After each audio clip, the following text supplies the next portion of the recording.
In a small, seemingly perfect town, Richard Brandon harbors a dark secret. He's been unfaithful, and his affair with an old college friend, Tim, is about to tear his life apart.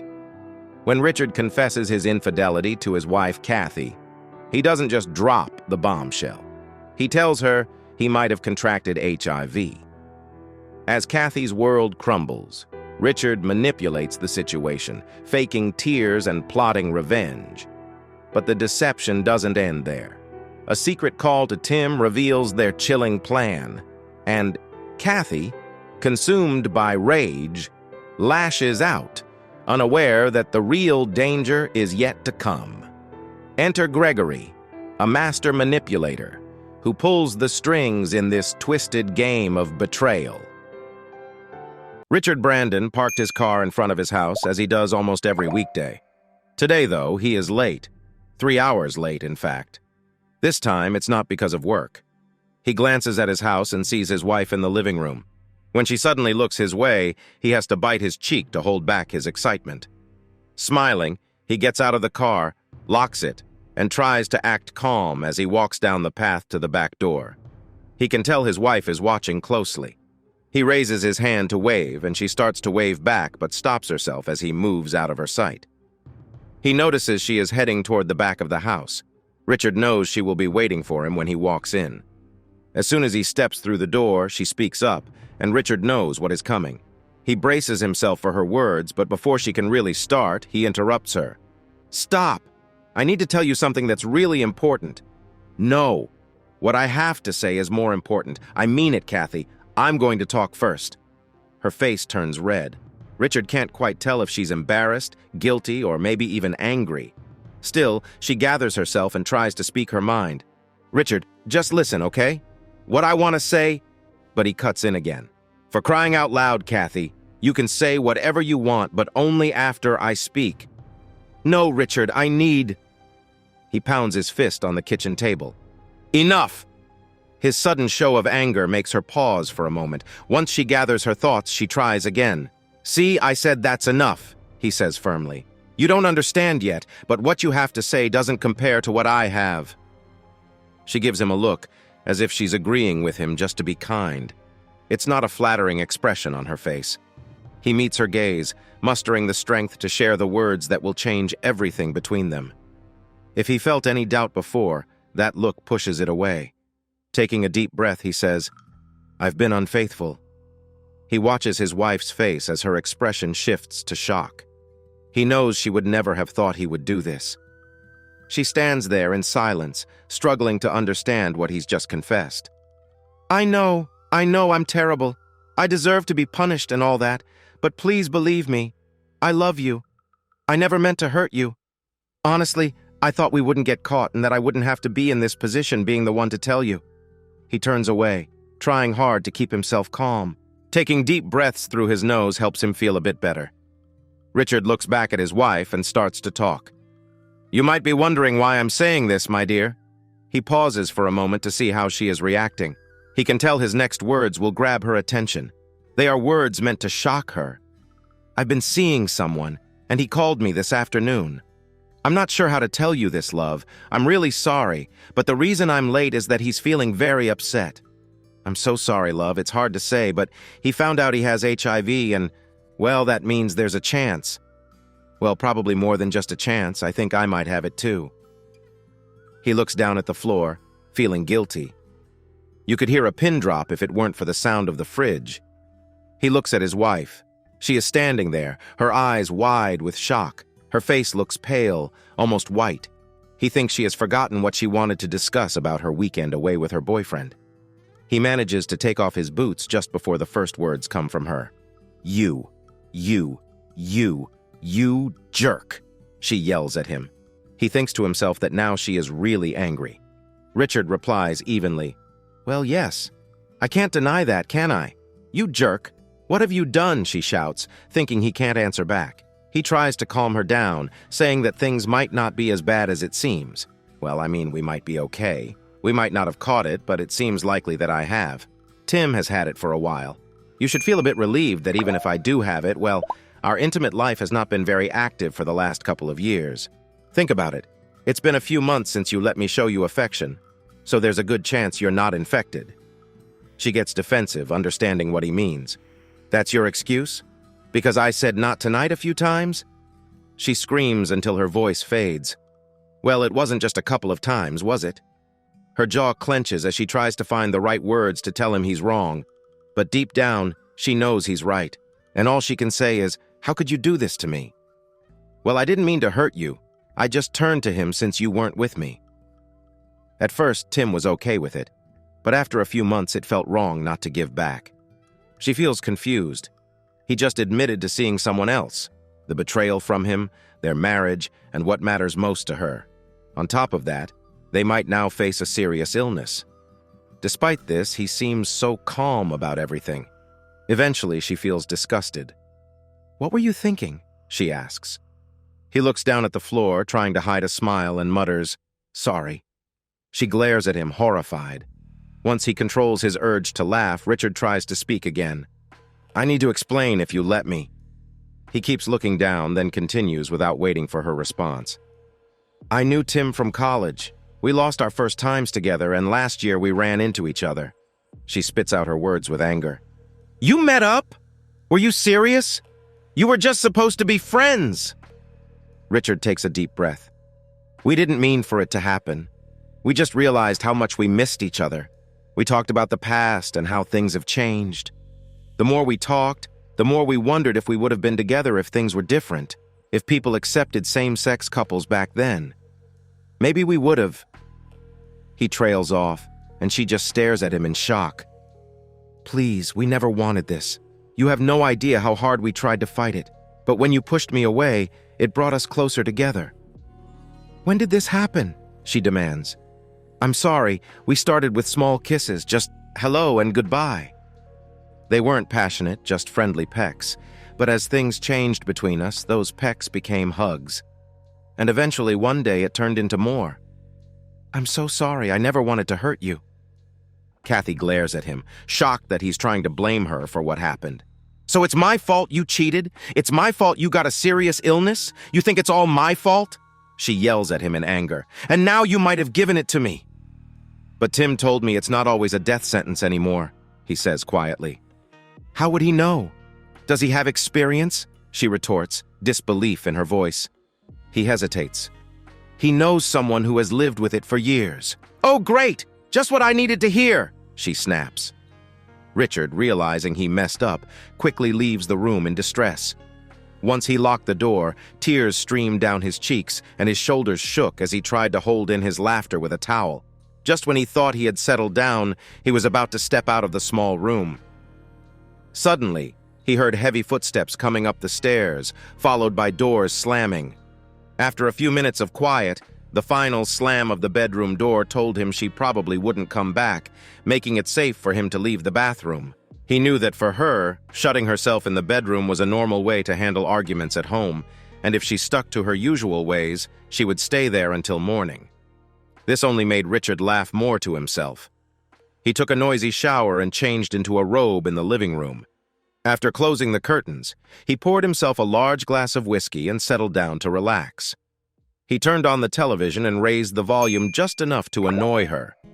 He noticed an Elton John concert was on, finding it amusing to have such a famous performer on TV to tease her.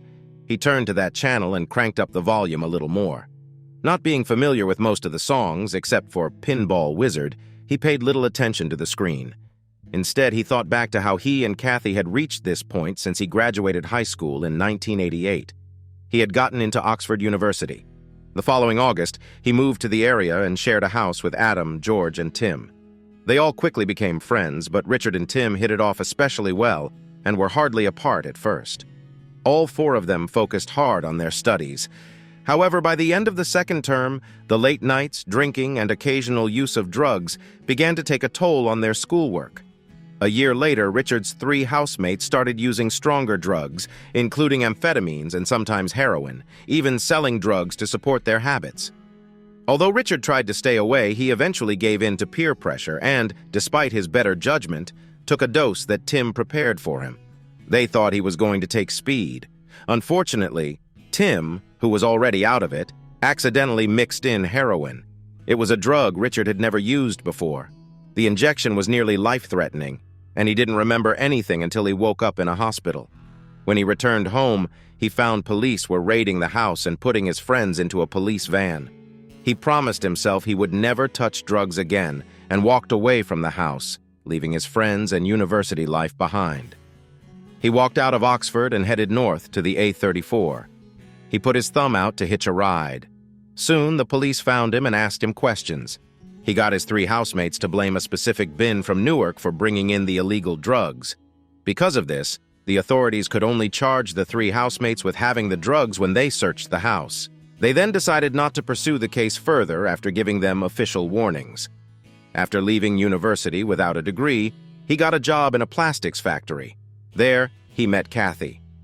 A week later, they went out on their first date. 1 year later, on the same day, he proposed to her, and 6 months later, they got married. This was the next time Richard and Tim saw each other. Tim showed up at Richard and Cathy's wedding without an invitation. He drew a lot of unwanted attention. With his messy beard and hair, he arrived during the ceremony. People nearby moved away, not just because of how he looked, but also because of the terrible smell coming from him. During the photo session, Richard took a moment to talk to Tim. Unfortunately, Richard did not say the kind words Tim was hoping for. Even though Richard cared for Tim, he couldn't be friendly because of Tim's situation and was not very nice. Richard asked Tim to leave. Tim wasn't so out of it that he didn't feel hurt by the words, and after their talk, he quietly left the wedding. While most people were shocked, few were surprised when about 10 minutes later, a family friend of Cathy's, fresh from training at Hendon Police College and just 3 weeks on the job, arrested Tim for using drugs behind the church. Richard didn't think much about that incident until they met again. A few years after their wedding, the Clark's factory bought another struggling plastics business. It didn't take long for the new owners to see that the real problem was not the workers, but the poor management from the previous owner.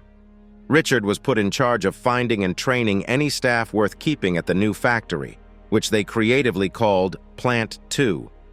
The first thing he did was have all the machines turned off and asked everyone to start cleaning the factory, including the machines. As the workers cleaned, he asked the chief engineer from the other plant to check on the machinery's condition. He hoped conversations with the employees would help them feel safe sharing their thoughts and feelings about their work without fear of being punished. He talked to each worker one by one. He told them about the changes he wanted to make. He asked them to share any problems they knew about, and if they had any ideas or suggestions. They shared many thoughts and complaints about the last owner. Most of these were about the owner making changes without telling them. Once he heard everything, he promised to make the work conditions better. But he also told them he expected them to work harder and improve the quality of their products. If they struggled to improve, he offered them training before thinking about letting them go. He assured them that once he was happy with their work, he would review their performance and their pay would reflect their efforts. Even though some workers complained about the new rules, they quickly accepted the changes. Within a month, production had increased by almost 50%. This success mainly came from asking the workers to pay more attention to the quality of their products. With a little training to fix any remaining issues, they created less waste. This led to better efficiency and higher profits. 3 months later, he was pleased that there were hardly any customer complaints. As a reward for his hard work, he was promoted to a permanent position at the new factory. However, this success also came with a cost.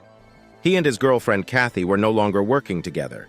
He now had more responsibilities, which meant he had to work longer hours. Even when things were going well, he often stayed late at work. Suddenly, the sound of a plate shattering against the wall brought him back to reality. He turned to see a mark on the wall close to his head. Just then, a breakfast bowl hit his shoulder. "You jerk! How could you? You just sit here drinking!" Cathy shouted.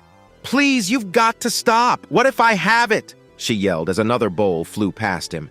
"If I've got it, does it really matter? I can't catch it again, can I?" Richard said, catching a bowl that was coming his way. "Cathy, you might not even have it," he shouted back. "And if you don't have it, you're making a mistake throwing things at me." She stood in the doorway, looking at him with angry eyes. Let me promise you this, Cathy. If we're both in trouble, you can throw anything at me you want. I'll even let you do worse if it helps. But please, we need to handle this together like we always did." She dropped the remaining plates and bowls on the floor in frustration. Watching him, her anger fades away, slowly turning into fear and sadness. As Richard looks at her, she seems to lose all her strength right in front of him. He feels a heavy weight in his chest. He stumbles over his words, trying to reassure her that everything will be okay, but they just won't come out. For the first time that evening, he doesn't know what to say. His eyes are filled with regret as he looks at her, wishing that their past mistakes had never happened. They share a moment of deep sadness together until she tears up and runs back to the bedroom, slamming the door behind her, leaving Richard alone to clean up the mess.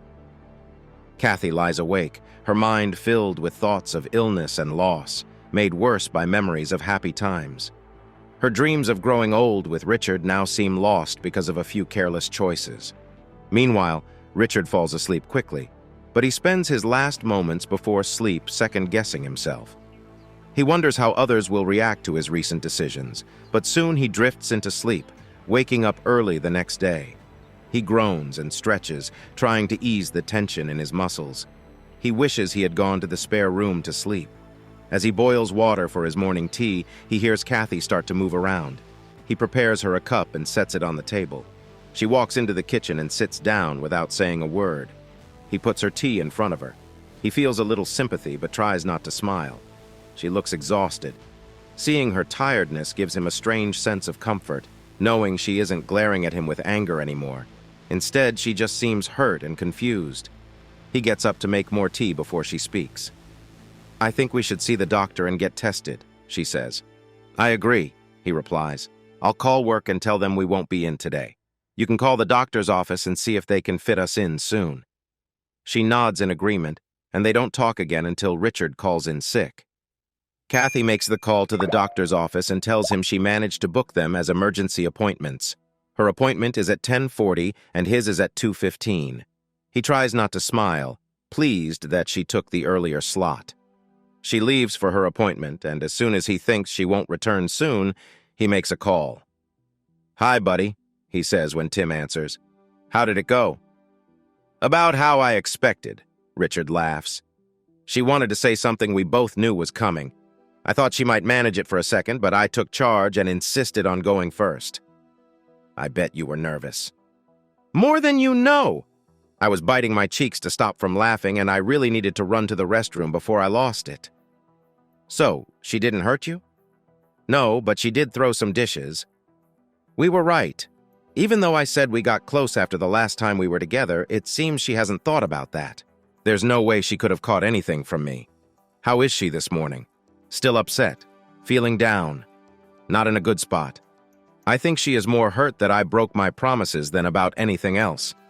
I doubt she cares much that I told her I was unfaithful with a man, just like she wouldn't care if it were a woman. At least she is not narrow-minded." She laughs, and Richard laughs with her. His phone chimes, letting him know he has another call. So he says goodbye to his friend and takes the new call. It's from a very unhappy man, Lucas Clark. Right away, Lucas tells him off for not being at work, insisting that a man in Richard's job shouldn't take time off unless he's really sick. Lucas pushes Richard to get out of bed and come to a meeting with his two brothers at 2 o'clock. Richard, knowing that 2 o'clock is not just hard, but impossible for him because of his appointment, can feel Lucas's lack of kindness. Richard smirks as his boss says some mean things to him, knowing another part of his plan is working out. When Lucas finally stops talking, Richard tells him that he will come to see them as soon as the doctor says it's okay, promising to be there by 3 o'clock. Richard notices that Lucas doesn't mention his wife at all, and he smiles as he ends the call. Later, after his calls, Cathy comes home and doesn't hide her anger, yelling at him. "I've never felt so embarrassed. The whole village will hear our business by the time you go to the doctor. Why do doctors make you say why you're there? It's hard enough to explain that you're just trying to see if your lying husband has given you a disease." He almost chuckled at how she misunderstood something the receptionist asked her, but he managed to reply, "They don't make you explain. If you do, that's on you. But it wasn't just them. After seeing the doctor, I had to talk to Maria. I swear, once I told her you think I might have given you something, she would have put on one of those suits. You mean the yellow ones they use on TV? Yeah, exactly one of those. I wouldn't be surprised if she's still cleaning herself. Do they even have a shower there? He tells her about the call from Lucas. All the anger she felt about Richard's shocking news fades away as she slumps into a chair and sighs tiredly. Great. Just one thing after another, right? She says. What do you mean? He asks. They won't want to take a chance on it. They'll fire us, won't they? I don't think they can, he replies. They might have a slight chance if they try to fire me since I work with machines, but you? How often does a paper cut bleed? Never, so they have no reason to fire me. Come on, if there is one illness they could fire you for, it has to be AIDS. You'd think so, but I really doubt it. You can only get it from sharing bodily fluids, needles. That means you should be safe, unless you're having wild parties with drugs at work. The tired, pale face she has had since Richard shared the bad news turns bright red. She quickly heads back to the bedroom. Richard thinks he hears a muffled cry just before she stomps up the stairs. Not knowing what else to do, he makes more tea and brings her a cup. As he gets to the door, he hears her talking and thinks she's on the phone. Don't worry about me. Just pick up the phone, you jerk, she says. Then she stops. Richard reaches for the door handle and hears her say just one word. Idiot. He guesses who she is talking to and fights the urge to laugh. He stands outside the door until he is sure he won't laugh. He knocks and waits. She looks at him. He can see the hurt of betrayal in her eyes, probably because of what he just overheard. There's also regret for her own actions. She takes the cup and mutters, "Thanks." Richard watches her for a moment. "I'll look into the employment laws about our situation just to be safe," he says. "But I really think they can't fire us for this." He adds, less confidently, "I guess they could make up a reason, though." She glances up from the cup she's been staring at, shaking and tears slowly rolling down her cheeks. Richard wants to comfort her to say it's not true, but he sticks to the plan. He arrives at the doctor's office a few minutes before his appointment. He notices how people in the waiting room move away from him. One group is huddled together looking uneasy. His appointment is with Dr. Sinclair. "What can I do for you today?" the doctor asks. "My wife is having an affair. She hasn't taken any steps to protect against diseases, so I want to get tested," he explains. The doctor looks puzzled as he studies the man in front of him. In the small doctor's office, news spreads quickly. People are talking about a man who might be in a same-sex relationship and possibly has a health issue. Sinclair tries to stay professional, but when Richard insists he hasn't been with anyone except his wife for a long time, things start to change. He claims he hasn't been intimate with anyone, not even his wife, for over 4 months. The doctor grows frustrated as Richard keeps denying any problems. Sinclair then brings up the importance of public health. He warns Richard that if he doesn't share the name of the person he might have been with, he will have to inform the health authorities.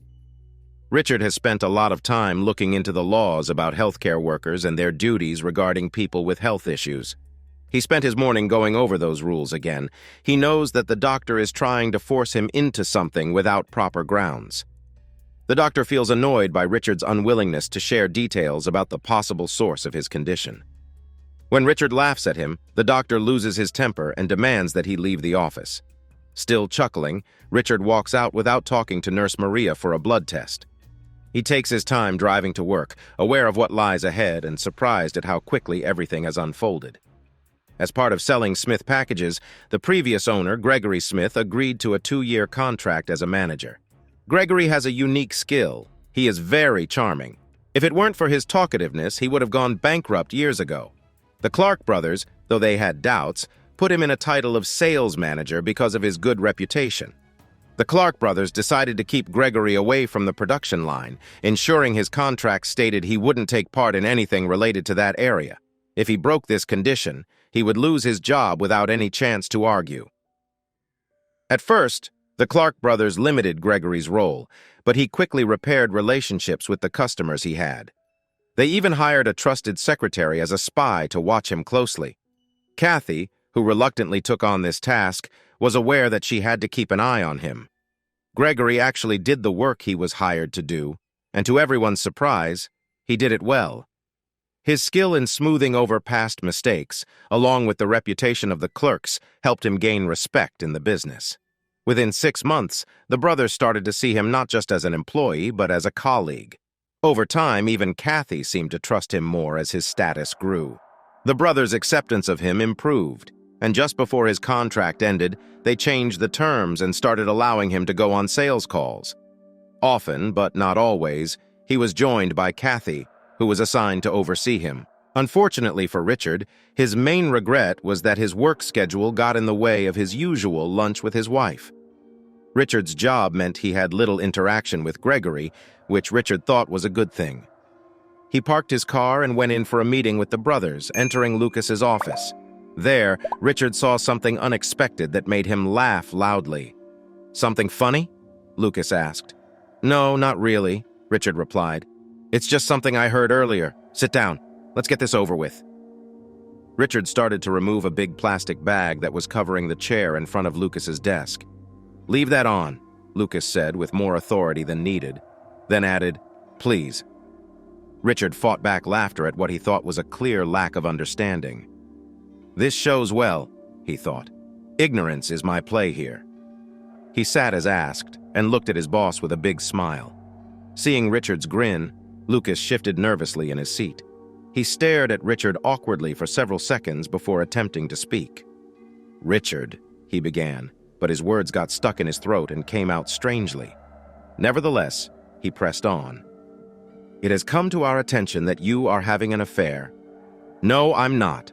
Whoever said that is lying or wrong," Richard replied firmly. His denial made Lucas's face show a quick flash of doubt before he returned to a serious expression. "This is a family-run company, and we expect all our employees to follow family values. We cannot trust someone who would do something so dishonorable behind the back of the person they claim to love. It saddens both my brother and me to say this, but we are letting you go immediately." "I don't know where you heard that, but that's completely false. I have never cheated on my wife," Richard stated clearly. Lucas's face showed uncertainty again, maybe even a hint of sadness in his eyes, but he shook his head in disbelief and pushed an envelope towards Richard. "Richard," he said, "stop lying. We know the truth. Both men feel let down." Richard waits for Lucas to explain while Lucas hopes Richard will confess about his supposed actions. They just look at each other in silence for what feels like a long time. Finally, Richard breaks the stillness. He places a thick envelope on the desk in front of Richard and speaks in a flat tone, as if he's reading. "Here's a breakdown of your final payments. I think you'll see we have been fair, given the situation. Inside, there is pay for 8 weeks, holiday pay, and a full month's salary. This should reach your bank by the end of the week. I've asked Gregory to collect your personal items, and they're in that box by the door." "Really? You bring me in here to accuse me of something I didn't do, and instead of showing me proof or hearing me out, you treat me like this?" Richard asks, frustration clear in his voice. "You fire me and expect me to just accept it without question? This is just adding insult to injury, especially since you had someone else gather my things. Lucas, after everything I've done for this company, you owe me better than this. You owed me more before I got the plant running. When you handed it to me, it was a mess. Now it's running better than Plant 1. There haven't been complaints for over 2 months. If I remember correctly, profits have increased over 300% since we took over. And you want to fire me? Lucas, I've respected you and your brother, until now, that is. You claim you're disappointed in me, but my disappointment in this baseless attack on my character is much stronger. Don't waste your breath. The decision is made. It's Cathy I feel bad for. I would have expected better from you in terms of loyalty. If you won't listen to reason, my lawyer will be in touch." Lucas smirks, thinking Richard has no grounds for appeal. Richard stands to leave. As he picks up the box, he turns to Lucas, letting his irritation show. "I've seen you and Walter make some bad choices over the years, but this might be the worst yet. The only way this could be worse is if you put that dishonest guy back in charge." He opens the door, then looks back at Lucas and says quietly, "You'll regret this day. I believe you already know that. It won't be long before that man puts things back where he had them. But this time, he will take you down with him." Lucas stays at his desk for a while, thinking about how much of what Richard has said is true. As Richard walks away, he can't believe his luck. Things are moving faster than he and Tim had planned. They thought it would take at least a week before he got fired. When he gets back to his car, he knows he has to call someone he recently added to his contacts before heading home. After the call and following some advice, he runs a couple of errands. When he returns home, he is surprised to find Cathy making dinner for both of them. She seems to have calmed down from her anger. Before he can say anything, she blasts him with, "You were gone a lot longer than I thought. Did you go see your boyfriend?" She says the last words with a biting tone. "Did you have a good time? Or did you just leave him hanging?" Trying to sound sad, he says, "I got fired because they think I'm having an affair. I only told you last night. Makes me wonder how they know." He adds quickly, "Well, I haven't told anyone except at the doctor's, so don't blame me." She snaps back, ignoring the bitterness. He responds calmly, without anger. "Cathy, please. I know you're angry and you have every right to be, but I really think we need to talk this through. For now, I will understand if you want a divorce." She glares at him angrily, then turns her back and focuses on her cooking. Half an hour later, they sit at the dinner table. Richard pushes his food around the plate as if he is looking for something, while Cathy eats her meal happily. "I haven't poisoned it, you know," she says, looking at him. "I'm not the one in this marriage doing things that could hurt our life together, unlike some people." Richard hesitantly takes a bite of his food, chewing slowly, looking for any strange taste before he swallows. He does this with each bite, and it just reminds him of the mistrust he now feels. To her, each bite he takes seems like a challenge, and it pushes her closer to her limit.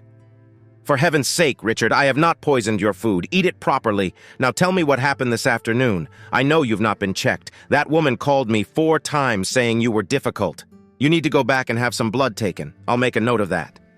He thinks and says, "Well, Dr. Sinclair, when I told him, he called me names and made rude comments. When I said something, he kicked me out." She looks at him with doubt. "Well, I've made an appointment for you tomorrow at 7:30. Make sure you're there." He nods and takes another bite. The food is cold now, and he decides he won't eat anymore. He starts to get up from the table, wanting to escape his wife and their awkward talk. But she asks him another question. "So, was it Lucas that you saw? What did he say?" While standing, he takes his plate and throws the leftovers in the bin. He answers her slowly. "He told me I was having an affair, and that they didn't want anyone with bad values working for them." He thinks to himself that Lucas has no right to say that. "I'll check my work contract later." He comes back to the table and takes her plate. "I'll do the dishes," he says, and turns on the tap. She watches him wash the pots and pans in silence. As the dish rack fills up, he breaks the quiet. "Are you drying?" Without thinking, she grabs a towel and starts to dry the dishes and put them away. Drying goes faster than washing, so she quickly empties the rack and takes the clean, wet dishes straight from him, their hands touching often. After brushing against each other a few times, they lock eyes as they pass the last pot and pan. He holds onto the pan a moment longer, and they gaze into each other's eyes. Tears begin to form and slide down their faces as they both realize this is the closest they have felt in months. Eventually, she cries out, breaks eye contact, and runs out of the room. As he hears her go up to the bedroom, he can't hold back his own tears. He cries sadly, remembering what they once shared 7 months ago.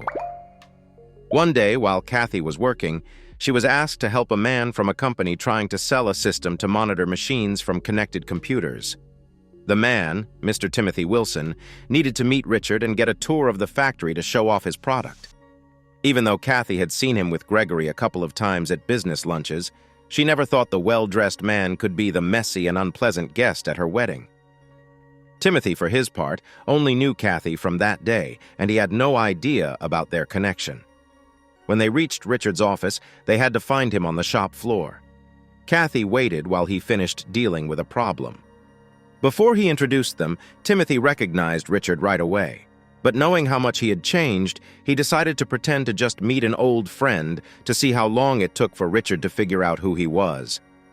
Richard remembered the name, but couldn't see any resemblance between the person he knew and the well-dressed man standing before him. After a quick introduction, Richard looked at Cathy with a deep gaze and gently held her hands as she was about to leave. Cathy only gave him an annoyed look in return. Watching them, Timothy's plan to act like this was the first time they met changed. A look of shock appeared on his face. Richard noticed Timothy's reaction right as he stopped watching his wife walk away. "Sorry about that, but I can't say no to her," Richard started to say, wanting to mention that she was his wife. But Timothy interrupted. "Really, Richard? I know it's been a long time, but I didn't think you'd be involved with another man's partner." Richard recognized Timothy's voice right away. He tried to match the thin, bearded face he remembered with the round-faced, clean-shaven man standing in front of him who had a healthy tan. It took only a moment before Richard's face lit up with a smile. "Tim, it's you!" he exclaimed and rushed to hug his old friend. Timothy hugged him back for a moment but then stepped back. "Listen, Richard, I know you're married. I always thought you were one of the good guys." Timothy's words confused Richard. They didn't seem to connect with what he had just said. "Tim," Richard said, using the name he knew from before. "What are you talking about? You're clearly trying to get close to her," Timothy replied, disappointment in his voice. Richard shook his head. "No, I think you're mistaken. I don't think she would cheat. They must spend all day together, and they likely live together too." Finally, the pieces fell into place for Richard. He held Timothy's shoulders tightly. "Tell me, Tim, why do you think she belongs to him?" Timothy shook his head as if it was obvious. "Come on, Richard, you can see they're a couple. The way they are together, no matter how formal they try to be, the looks they share and how they touch each other. Last time I was over, Gregory was talking to them, and I caught part of a very private conversation." Suddenly, realization hit Timothy. "Oh, wow. She's your wife, isn't she? I'm sorry, mate. I don't know why I keep messing things up for you." Richard stayed quiet, staring ahead as Timothy's words weighed heavily on him. Thoughts flooded into Richard's mind, combining with Timothy's observations. All the times he had felt slighted and rejected came rushing back. Richard's legs went weak. Timothy caught him and helped him to a chair at his desk. Blushing, Richard stood up suddenly, shouting, "Tim, I can't believe it! I'll confront him! I'll go after them both!" "Calm down, my friend," Timothy said. "I know we haven't talked in a while, and honestly, who could blame you, given how things went between us? But that's not important right now. You need to think clearly and not rush into things without considering the outcome. If you do, it won't turn out well for you. I shouldn't share this, but it's important to tell you. You might have already figured it out. I don't think this will come as a shock." He pauses, worried about what this could mean, takes a deep breath and continues. "I spent some time in jail a few months ago for having some trouble. But the last time I was in for years because I was selling drugs. It was tough, but it helped me get my life back together. I stopped using drugs and started focusing on computers again. I even finished my degree that I began at university. I know I'm lucky, and I realize it was all my fault. I can't blame anyone else for what happened." As he talks, Richard realizes that Timothy just explained why he acts the way he does now. Richard noticed that Timothy has a cautious way of observing everything around him, something he probably learned in prison. "Now," Timothy continues, "if you go off and do what many others might in your situation, I can't say I wouldn't understand. But if you do, you'll likely end up in serious trouble, especially if you do what I think you want to do. Then you might face a long time in prison, and that wouldn't be easy." Richard stops pushing against him and relaxes a bit.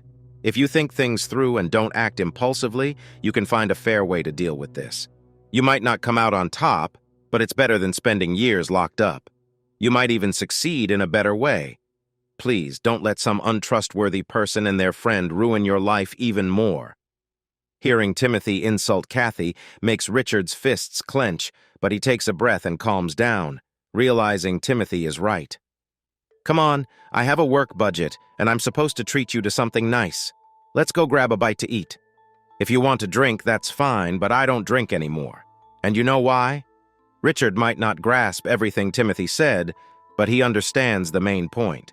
Timothy walks with him back to his office, and Richard tells the receptionist that he's stepping out. On their way to the restaurant, Margarita's, which serves Tamil food, Timothy shares stories about people he met during his time in prison. Many of them had gotten into trouble because of revenge or issues caused by their cheating partners and their friends. As Richard starts to feel better after the shock, he shows interest in Timothy's stories. Timothy decides to say very little, letting Richard think that the only option he has is a long and expensive divorce. When they get to the restaurant, Timothy shares another story about a man who suffered because of a careful but mean husband of his partner. Neither of them has eaten there before, and they are surprised to see how big the place is. Timothy helps Richard get inside, holding the door and gently guiding him with a touch on his back. Maybe Timothy was a bit too friendly with his support. Some people at other tables noticed them and watched curiously when Timothy asked for a quiet table away from everyone else. They are shown to a table in the corner, near the back. When the waitress comes with the menus, she asks them what they would like to drink. They both choose water. Timothy sees the waitress and the barman exchanging smiles as she goes to get their drinks. He feels certain they are talking about them. When she returns with the water, Timothy confronts her, wanting to know why she was chatting with the barman about them. Flustered, she admits they were talking about how they rarely see same-sex couples, and they thought it was nice to see two men feeling comfortable enough to be affectionate in a restaurant that usually doesn't have many patrons from the gay community. Timothy is about to ask to speak to the manager, but Richard gently stops him. "Timothy, I don't think she or her friend meant any harm," Richard says, "and remember, you were pretty touchy when you helped me through the door."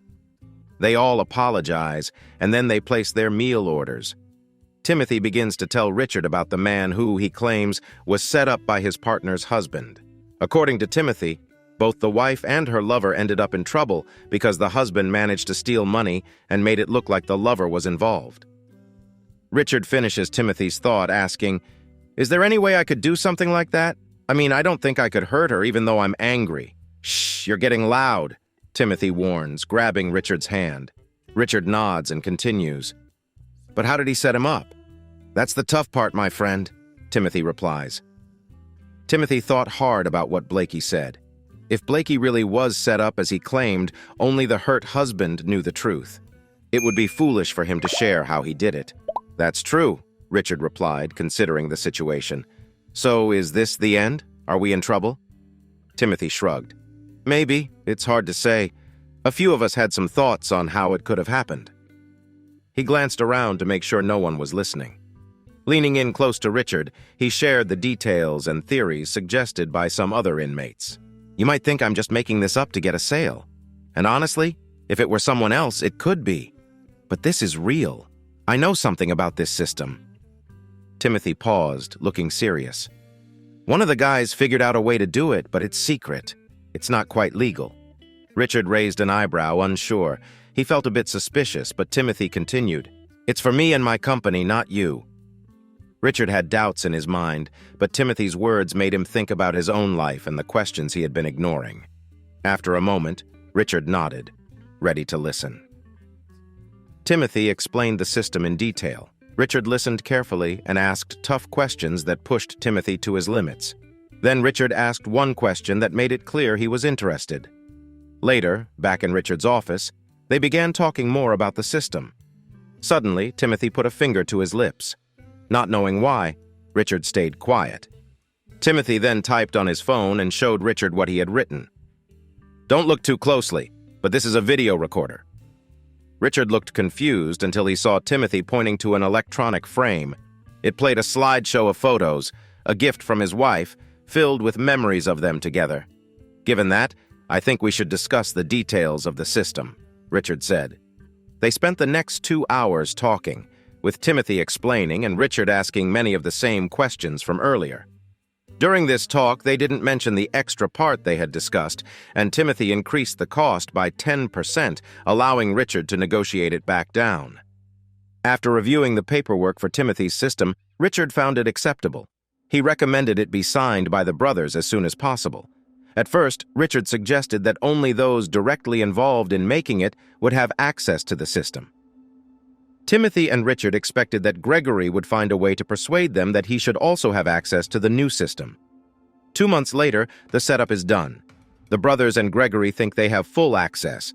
However, Timothy made sure that all managers and supervisors could easily check on the machines. They could monitor things like the temperatures of blades, seals, and how fast the machines were running. This included the extruders and their speeds at both plants. plus the temperatures, speeds, and counts of items coming off the injection molding machines at Plant 1. Only Richard could change settings from his desk for the machines at Plant 2, while only Walter Clark could make changes for Plant 1's machines from his desk. Timothy also added a feature where any computer connected to the system could use the speakers as microphones to record audio. If a camera was available, it could record video, and this information would go to a cloud storage that only Richard could access. Richard noticed a shift in how he treated Cathy after Timothy revealed her secret, or maybe she just stopped caring. Either way, Richard tried to keep things normal, but he started paying closer attention to her. He realized that she had stopped complaining about Gregory. Now that her secret was revealed, she never talked about him, and when Richard did, she would brush it off. Recently, she seemed to defend him. Richard quickly confirmed that it wasn't just playful chatting. They were having deep talks about their feelings and past meetings, which hurt him deeply. Even though Timothy said the brothers knew about the affair, hearing how involved they were in this betrayal added to his pain and anger. Most of what Richard overheard was about work, but he also heard Walter and Gregory discussing the affair, sometimes with Lucas. Walter asked personal questions, and Gregory gave detailed responses. He even shared pictures and videos taken shortly before Richard learned about the affair, which cut him deeply. Richard also heard them planning to come up with a reason to get him fired. He understood why Gregory wanted him gone, but he couldn't grasp why Walter was involved. During the setup process, Timothy often worked at one of the two plants, and when at Plant 2, they kept any discussions in Richard's office strictly business. In a quiet corner of the shop, Richard and Timothy whispered about things that were better kept from others. Just 2 days after Richard learned the truth about Walter and Gregory, he couldn't wait to tell Timothy.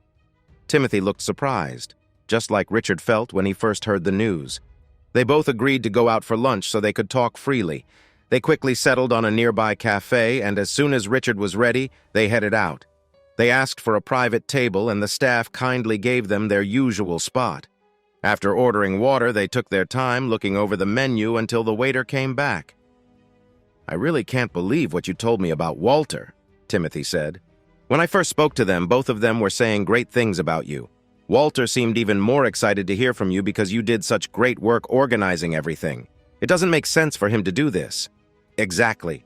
Our team's work has improved a lot. Production costs are down too. Just last week, we talked about buying more materials since we have so little waste now. There shouldn't be any reason for this trouble. But of course, we don't know what other people are saying," Richard added. "I haven't checked the recordings from their office yet." "I should look through those soon," Richard said. "I tried listening to Walter's recordings last night, but didn't find anything useful. The only thing I caught was them talking badly about someone just because he was different from them. I didn't expect to hear that from Walter." As their food arrived, they shared a smile. "You know, people might think we're a couple here," Timothy said jokingly. Richard grinned. "Let's give them something to talk about." They quickly realized they could combine their plans and spent the next hour brainstorming how to investigate Cathy's secrets. Later, Richard was alone in his room, hurt by memories of what he lost. Tears fell as he thought about their past together. He didn't know how much time passed before he calmed down. After wiping his eyes and pouring himself a drink, he put on his headphones and started searching through the files. He knew he would have to listen to everything from the start, but right now, he was curious about the recordings from today that might explain why he was treated so poorly. He focused on the first recording from this morning. Both brothers obviously know about his confession since that's what they're talking about. Richard sees Walter sitting at his desk and can hear Lucas's voice. He thinks Lucas is sitting across from Walter. At first, it's just the two of them talking. They are both shocked to learn about his feelings and express sadness about his situation. It doesn't seem to occur to them that he might want or need anything other than Cathy. They agree that Lucas will give him a serious talk to make him stop the affair. Until he gets better, he shouldn't do anything that could cause him to bleed, even a little bit. Richard realizes that they share some blame for Cathy's attraction to him, and that Lucas feels some guilt. Just as Lucas leaves, Gregory comes into Walter's office. Richard notices he didn't knock. He can see a change in Walter and feels the mood shift. He is surprised that someone he thought was smart and clever can be led to make unfair accusations against him so easily. It's clear that Gregory is influencing Walter without directly criticizing Richard. Once Gregory makes Walter worried about Richard's condition, it isn't long before they start discussing the idea of firing him. Richard is a bit happy to hear Walter at least try to defend him by mentioning Richard's success with Plant 2, but Gregory quickly responds.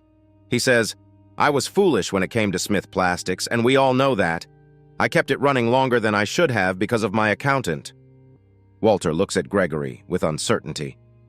Gregory continues, "What I mean is, there must be something wrong with his numbers. He suggests that if he gets someone to look at the old accounts, they might discover how the numbers were tampered with. Then they could convince Richard not to cause trouble." Walter reacts, "You mean cheating the system? We can't be involved in anything illegal like that." Walter quickly says, "No, not in a way that will affect taxes. We just use it to show Richard that if he makes trouble, we can make trouble for him too." "But he'll realize the numbers are off," Walter responds. "He could create a huge issue for us." "No, you're not seeing the bigger picture," Gregory insists. "We can delay things. With the right plan, we could stretch it out for a year or two." Richard can hear Walter pushing back against Gregory's plans, but he's only questioning whether what they want to do is legal.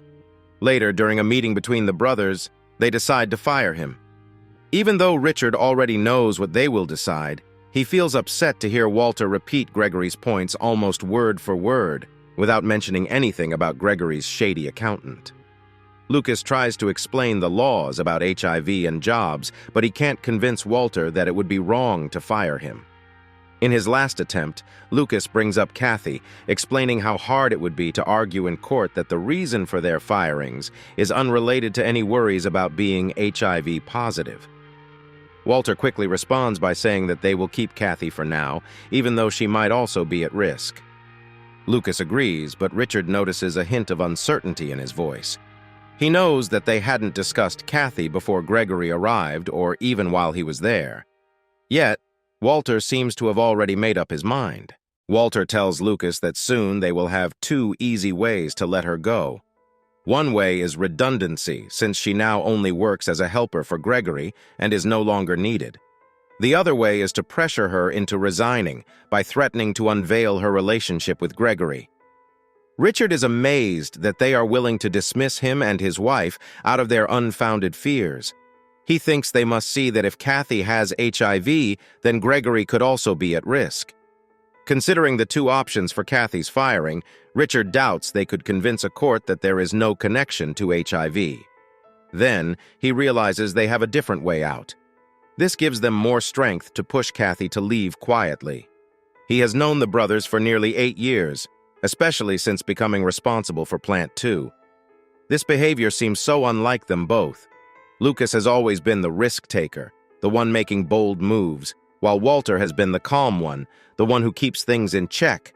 Walter had even convinced Lucas not to just fire all the workers at Plant 2 and start fresh when they took over. Richard knows of many times when Walter went above and beyond to support employees in need. Before the recent events, Richard would not have thought either of his brothers wanted him to leave. If that had ever come up, he would have expected Lucas to be the one wanting him out, with Walter arguing to keep him. But now, after several chances to fix things, Richard realizes he needs to take action. He copies important files onto a disk and a USB stick, and since it's only 8:30, he decides to make himself a coffee and a sandwich. Typically, stepping away from a problem for a few minutes helps him see things differently. Today, however, he learns something troubling. Gregory has some kind of hold over his brothers. He is sure that Gregory is sneaky and that his wife is not being honest. Richard returns to his computer and listens to the recordings from Lucas's office. From the moment the system was set up, it tracks everything happening in that room. First, he hears Timothy explaining to Lucas how the system works and its features. As Richard skims through the next sounds, he finds Lucas speaking to a customer.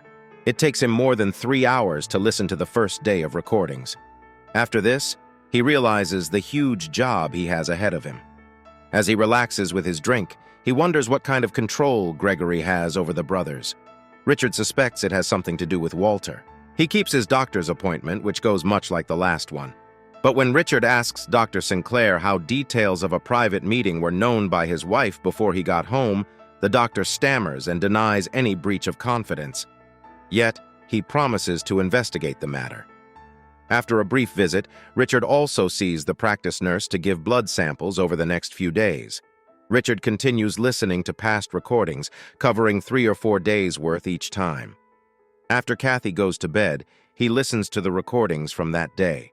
He discovers the affair is over for now, until they both receive their test results. Despite Gregory's open interest, Lucas trusts Cathy's loyalty to Richard, believing that her dislike for Gregory will keep her safe from his advances. Walter had convinced her not to inform Richard about Gregory's ongoing pressure, setting up situations that led to more overnight work trips than needed. It took Gregory over 3 months to win Cathy's trust, and almost 2 months before things went too far again. Just 3 weeks later, they were meeting secretly on a regular basis. Richard remembers 2 times when she came back feeling off.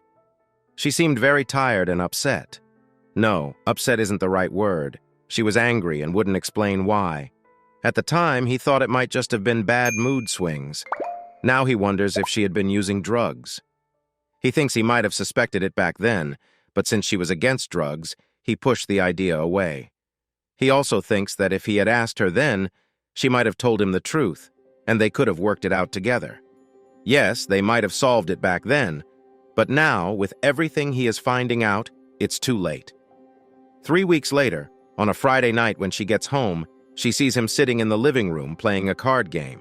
She yells at him, saying, "It's about time you stopped playing games and got your head out of the clouds." She blames him for losing his job and says he should be looking for work, not lounging around all day. He nearly loses his cool, but takes a moment to calm down before he responds, "Yes, you're right. We both know who is to blame for my job loss, but just so you know, I haven't been playing games. I've been trying to fix that this past week. Today, I spent most of my time cooking a nice meal, just like I always do on our anniversary." If it were any other time, he might have found it funny to see her face twist as she struggled to find the right words. But right now, he doesn't see the humor. It doesn't matter to him if she is trying to yell, apologize, say happy anniversary, or suggest something else. All he can see is a woman who has let him down and betrayed their life together. She manages to say a few jumbled words before storming off. "Well, that went well," he thinks as he hears a door slam upstairs. A timer goes off in the kitchen. He shrugs and turns off the stove. He starts to walk away from the oven, but the smell of the beef Wellington is too good to resist, so he starts to serve it up. He considers calling Cathy, but then thinks she can probably smell the food too. If she doesn't come down, that's her choice. He sits down to enjoy a hearty slice of beef Wellington with boiled new potatoes and fresh sliced beans, all topped with melting butter. "I thought you would call me," she says, appearing suddenly. "You didn't seem like you wanted me around." "Can you blame me?" he replies. "I'm sure it's tough for you." "Tough? Tough? You have no idea," she snaps. "Not only have you betrayed me and us, but you've put my life at risk too. This is a serious question, so please don't think I'm joking. If I hadn't—" "Let's just be honest, okay?" he says firmly. "All right.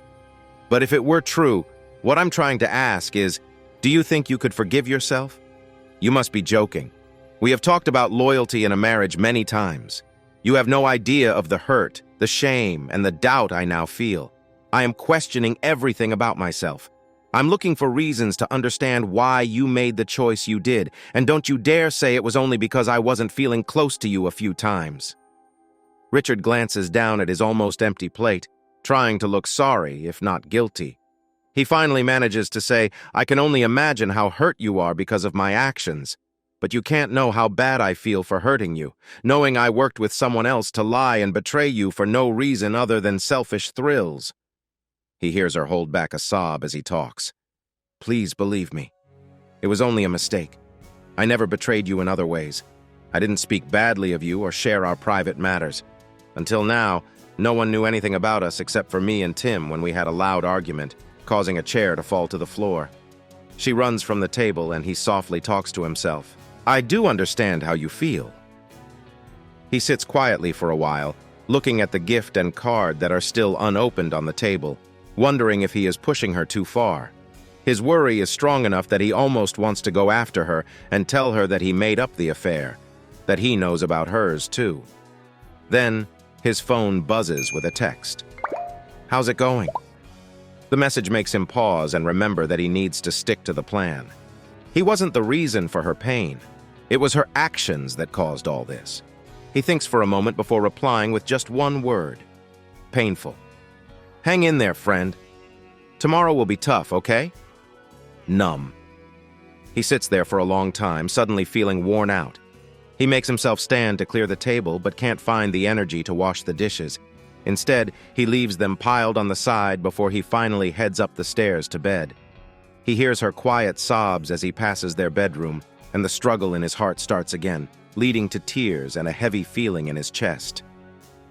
The next afternoon at 2 o'clock, he has a meeting with a lawyer to start a claim for wrongful dismissal. He had waited to gather more information and also for Gregory's accountant to help him. He was curious about why Cathy had not left their home or asked him to go. The lawyer is the stepsister of his old friend, Jason Davis. Her name is Amanda Miller. With a thumb drive full of important papers, including his job contract and termination notice, he sets out. He needs to drive almost 40 miles to her office for a meeting. He could have picked someone closer, but she has a strong reputation for winning nearly every case she takes on. Although it has been many years since they last met, she welcomes him with a warm hug like an old friend. Soon, while sipping tea, Richard shares his story with her. She takes notes and lets him talk without too many interruptions. He tells her almost everything, how his brothers helped Cathy's influence, the planned trouble, and the secret recordings they made. But once he finishes, she quickly points out something he missed. He hasn't mentioned what he discussed with his wife. Richard starts by explaining what Gregory had told Cathy. Gregory claimed he was having an affair with a young woman who worked in the shop. He also gave Cathy a letter, which he said was from the girl, that supposedly expressed regret and explained she was told to give it to him by her father. Richard explains that there was a meeting between Gregory and the girl's father, which he learned had cost the brothers and their company a lot in hush money. This move puzzled him. He didn't understand why Gregory would do that, except to make things worse in Richard's marriage. He felt that if Gregory's plan was to create trouble, he could have easily failed by saying he wanted to see the letter and the girl and her father. Richard decided to change the rules of the game instead of playing along with Gregory. He didn't want to share details about the fake confession at first, but knowing her, he tells her everything about the made-up affair with Tim and the invented infection. This reveals a side of him that tests her professionalism as she struggles to hold back laughter. Then she quickly goes through the documents he brought. He watches as she looks through everything, setting 3 papers to the side with a smile.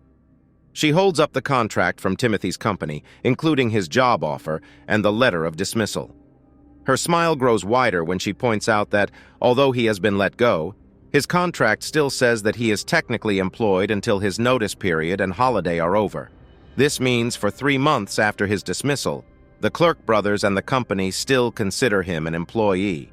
He still has legal access to any recordings made until that time ends, and because of the wording in Timothy's contract, Richard's access to the system doesn't depend on his job status. She sits quietly after he finishes answering her question, thinking for a few minutes. Then she gets up from her chair and takes some books from the shelf and others from the piles on the soft carpet. She says, "I want to tell you that having HIV alone is not usually a reason for someone to be fired. There might be some jobs in health or food service that could be different, but I can't think of any right now. Are you sure you haven't told anyone else about this?" He shakes his head. "Richard, on the surface, it seems like you have a strong case, but I need to find out if your little lie will have any impact." "I doubt it," she continues. "Now we need to plan what you will do next. I believe a letter from me, telling them you plan to sue for wrongful dismissal, will really shake things up and could make them try to set you up." She asks him to share more about his brothers and their past relationship. He explains how he has always respected them and believes Gregory holds some power over them, possibly just Walter. After gathering all the information Richard can give, she assures him that she will look closely at the papers he provided. Unless she finds something that makes her think otherwise, the letter will be sent out by the end of the day. She asks Richard to share any new communication from anyone at Clark Injections, including his wife, and suggests he record any conversations with her if he can. Richard doesn't mention his meeting with Amanda, wanting to keep it secret so she can't warn Gregory or the brothers. The next morning, Richard watches from his monitor at home as Lucas opens the letter. He laughs when he sees the shocked look on Lucas's face as he reads it. He chuckles again as Lucas calls his brother Gregory and Cathy into his office. "Why didn't you tell us he was going for wrongful dismissal?" Lucas yells angrily at Cathy, waving the letter in front of her. "I didn't know. He never said anything." From Richard's limited view, he sees Lucas looking at the others. He hears Walter's voice. "Gregory has your Cathy," Walter says. Gregory shouts over him, saying, "Be quiet," and then softly adds, "I think you should leave us to talk." Richard hears the door close and then open and close again. He suspects either Gregory or Walter is checking to see if Cathy is listening. Before Lucas can ask, Gregory says he is sure he could lose £50,000 on paper, but only on paper. Lucas's previous shocked expression is nothing compared to what he shows now. "No, we can't do that. He'll go to jail for a long time." Richard is also surprised, not by the amount, but by realizing that Lucas knows about the planned legal action. He assumes he is hearing the entire conversation unfold. Bringing Lucas into the plan happened either outside one of the offices or it's about to be noticed. In the few days left, he still needs to listen to some recordings. You have to choose, Lucas. It's either him or Walter. For goodness sake, Gregory, you're a fool, and I can't believe you put us all in this mess. He takes a deep breath and says, "Gregory, please let Walter and me speak." Lucas waits, but Richard hears no movement. Lucas speaks again. "Gregory, I want to talk to my brother." "Now leave us, please," he insists. Gregory replies, "All right, I'm going, but remember what's at risk." Richard hears the door open and close. Lucas gestures, and the door opens again as Walter checks in. "Gregory isn't listening, is he?" Lucas says. "I blame you for all this. Richard is a good guy, and we have let him down time and again. And now 304 wants us to throw him in jail. Honestly, I don't know if I can do it. You know I'll be in trouble if people find out." "Yeah, I get it. But at least you know you're guilty. Poor Richard hasn't done anything wrong. I think the best choice would be for you to go to the police and admit what you did." "I can't, Lucas. I just can't. I know it's the right thing to do, but I can't. We have to do what he wants. Can't you see? We're being pushed into more and more risky situations. Soon, we could be looking at serious time ourselves if we aren't already. Yes, but Richard is in a bad spot. He might not live much longer, probably before I get out. And when I do, everyone will treat me like I did something terrible. Who would want to work with us once it gets out? No, Lucas, we have no choice. It's awful, and I'm not proud of it. But if my actions come to light, we'll both be in deep trouble, and everyone we employ will lose their jobs. And all because you made a bad choice. Okay, give Gregory what he wants, but nothing more." Richard watches as Walter leaves the office, and he sees Lucas bury his face in his hands. Then, Richard switches to his wife's computer. And when he sees she is logged on, he pulls up Gregory's computer and rewinds it until he finds Gregory sitting at his desk. He's shocked to hear Lucas's voice. "I don't think I can do it. You know I'll be in trouble if people find out." "Yeah, I know, but at least you know you're guilty. Poor Richard hasn't done anything wrong. Maybe the best choice is for you to go to the police and confess." "I can't, Lucas. I just can't. I know it's the right thing to do, but I can't. We have to do what he wants." Realizing that Gregory had secretly recorded Lucas's office, Richard kicks himself for not seeing it coming. He suddenly wonders if there are hidden microphones in his own home. A quick search on the internet shows him that he can use his phone's radio app to find hidden microphones, and small cameras can sometimes be spotted with the right kind of light. Devices that only record or send information when needed can be hard to discover. Some websites he visited suggested checking items like clocks, picture frames, and smoke detectors bought recently. He wishes he had thought about this when Cathy gave him the digital picture frame at work.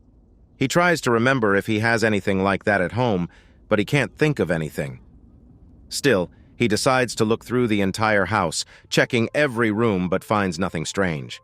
Now that he's suspicious, he plans to only listen to the conspirators with headphones from now on. Not long after he finishes his search, Cathy comes home. He greets her with a friendly hello, but she only grunts back. He doesn't ask for more. She goes upstairs to change before the talk he knows is coming. He starts the recording app on his phone and quickly hears a burst of static. He knows he'll need to search for hidden devices again tomorrow. After she changes, Cathy comes back to the living room and glares at him. Wrongful dismissal. Really? I hope you know you have opened a real can of worms now, she says. What? You expect me to let them get away with it? He replies. No way. I've been told that if you pay back the money you took, they won't press charges.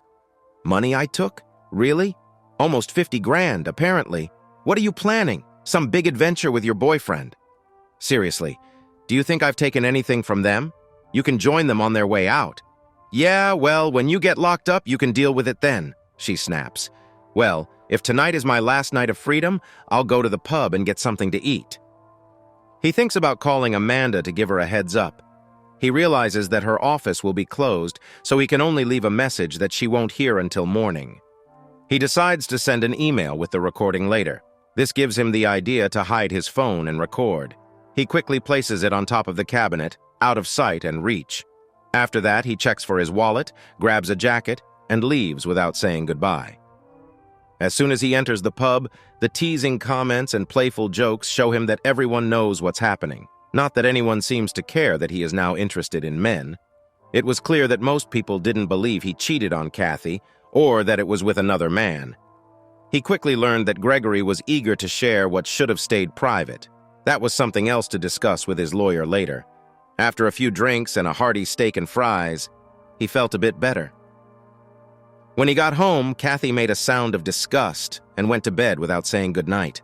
He, on the other hand, poured himself a whiskey, grabbed his phone, and turned on his computer, connecting his phone to it.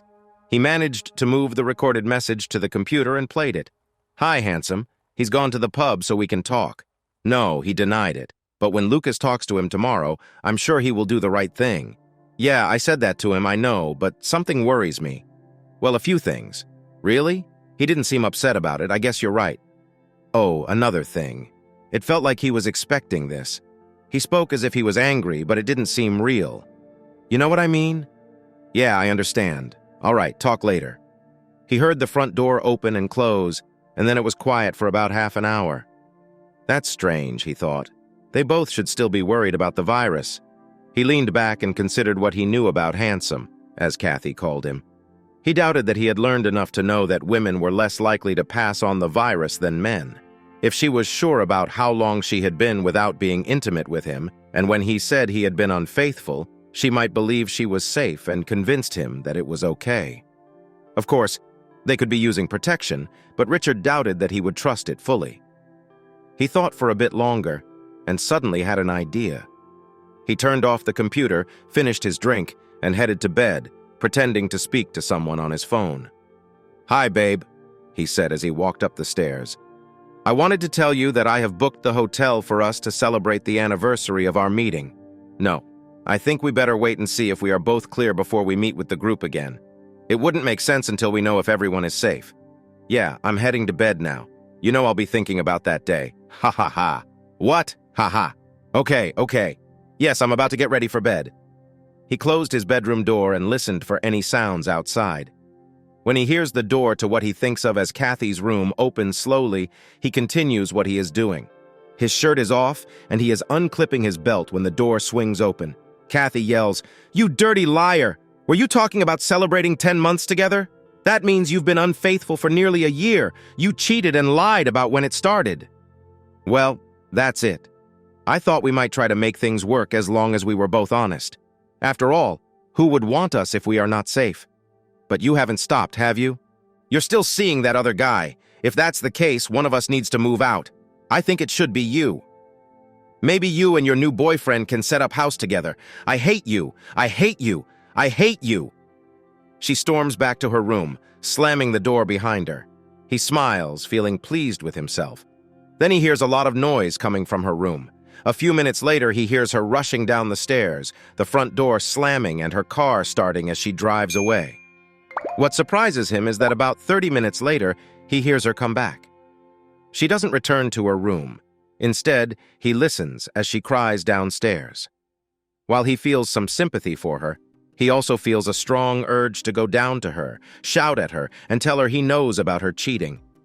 Part of him wants to enjoy this moment. He thinks about how she and her secret friends will face the consequences. He wonders why she is crying, but the more he thinks about it, the more reasons come to mind. Either way, he knows the truth will come out in court, maybe even sooner if someone decides to talk. He finds himself smiling when he thinks of the phone call he is expecting from Lucas Clark. In the morning, around 5 a.m., he hears Cathy getting up much earlier than usual. He knows it's best not to join her and instead decides to draft an email to his lawyer. Once he finishes writing, he sends it off.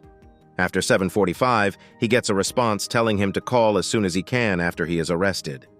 He waits another 30 minutes until he hears Cathy leave before he finally gets up. As he watches the time, he realizes that the call he is waiting for isn't from Lucas. It's Walter. Richard wonders if Lucas is not fully on board with his brother's plans, or if Walter thinks Lucas can't be trusted to handle things right. He lets the phone ring for a while before answering. "Richard, I'm calling. My lawyer has told me not to discuss anything with you or your brother without having my lawyer with me. Goodbye." Richard smiles at the look of shock on Walter's face as he immediately dials again. This time, he thinks about not answering the call at all. Instead, he picks up the phone but quickly puts it back down. He watches as Walter's anger grows. Walter tries to call again, and Richard does the same thing. He isn't surprised when Walter dials another number, clearly reading from his screen. Richard listens as Walter tells the officer on the other end that he is involved in stealing money. Richard can't help but chuckle when he hears the detective's name, Detective Sergeant Davis. Walter goes on, saying how Richard, who used to be a trusted worker, lost his job once they found out he did something wrong. They even offered to avoid reporting him if he gave the money back. Richard had refused and shouted terrible things, but Walter and his brother still offered him until this morning to fix the problem. Walter claims he called not only for business, but out of kindness for Richard's innocent wife, who also works there. He explains that the deadline had come, and now Richard had been rude and made threats. Because of that, he and his brother are scared for their safety, so much so that Lucas has gone into hiding with his family. Richard watches as Walter listens to whatever Detective Davis says. Finally, Walter says, "So, you'll handle it right away? Great. Thanks for your quick response. I hope we can sort this out soon." After hanging up, Walter calls Richard's old office, where Gregory now works, to let him know the plan is set. For now, Richard notices that no one is trying to reach Lucas. He sends a video of their conversation to Jason Davis's stepsister with a "ha ha ha" in the subject line. After that, he fills the kettle with water and opens the front door. Just as he finishes pouring 2 cups of tea, there's a knock. Without getting up, he calls, "Come in, Jason!" The door opens and the detective steps inside cautiously, looking around the doorway as he sees Richard holding a cup. "You seem to be expecting me," he says. Richard smiles back. "What makes you think that?" Detective Davis doesn't answer but says, "I assume you know why I'm here." Richard grins and replies, "You're thirsty and wanted a cup of tea?" Jason shakes his head as he takes a sip of his tea. Then he asks, "Are we really doing this? Is this a business visit?" Richard counters with a smile. "Do I really need to say why you're here, Detective Davis?" Jason raises an eyebrow as he finishes his tea. "If I have to take you to the station, I'll call Amanda unless you want to," Jason says. "No, you go ahead. I'll wait." Jason sees Richard press the call button on his phone, realizing he must have had the number ready. He doesn't think Richard is guilty or mean. This behavior is not like Richard at all. Jason believes there is more to this accusation than he understands, but he is set on finding out the truth. Richard puts his phone on speaker, and they hear his sister's voice. "Hello, Richard. Is my silly brother there yet?" "Yes, you're on speaker, and he can hear you." "Hello, Jason. What's going on? Are you going to take this to someone else?" "I'll let Lincoln decide that. But I can't say much. I think it's only fair to warn you. The one who will benefit from this is our friend." "That's what I was thinking. But you know a complaint has been made, and I must follow the rules." "I hope you have proof of how upset my client is about these claims." Richard pretends to cry and says, "Boo-hoo, I'm scared. I don't know why someone would say this. It isn't true. Boo-hoo-hoo." Yes, I can hear his sadness over the phone. I think you should feel ashamed, Jason. I'm only ashamed to call myself a friend of someone who is turning out to be a troublemaker. Maybe I should give up my badge, Jason says, trying to hold back a laugh. Amanda laughs.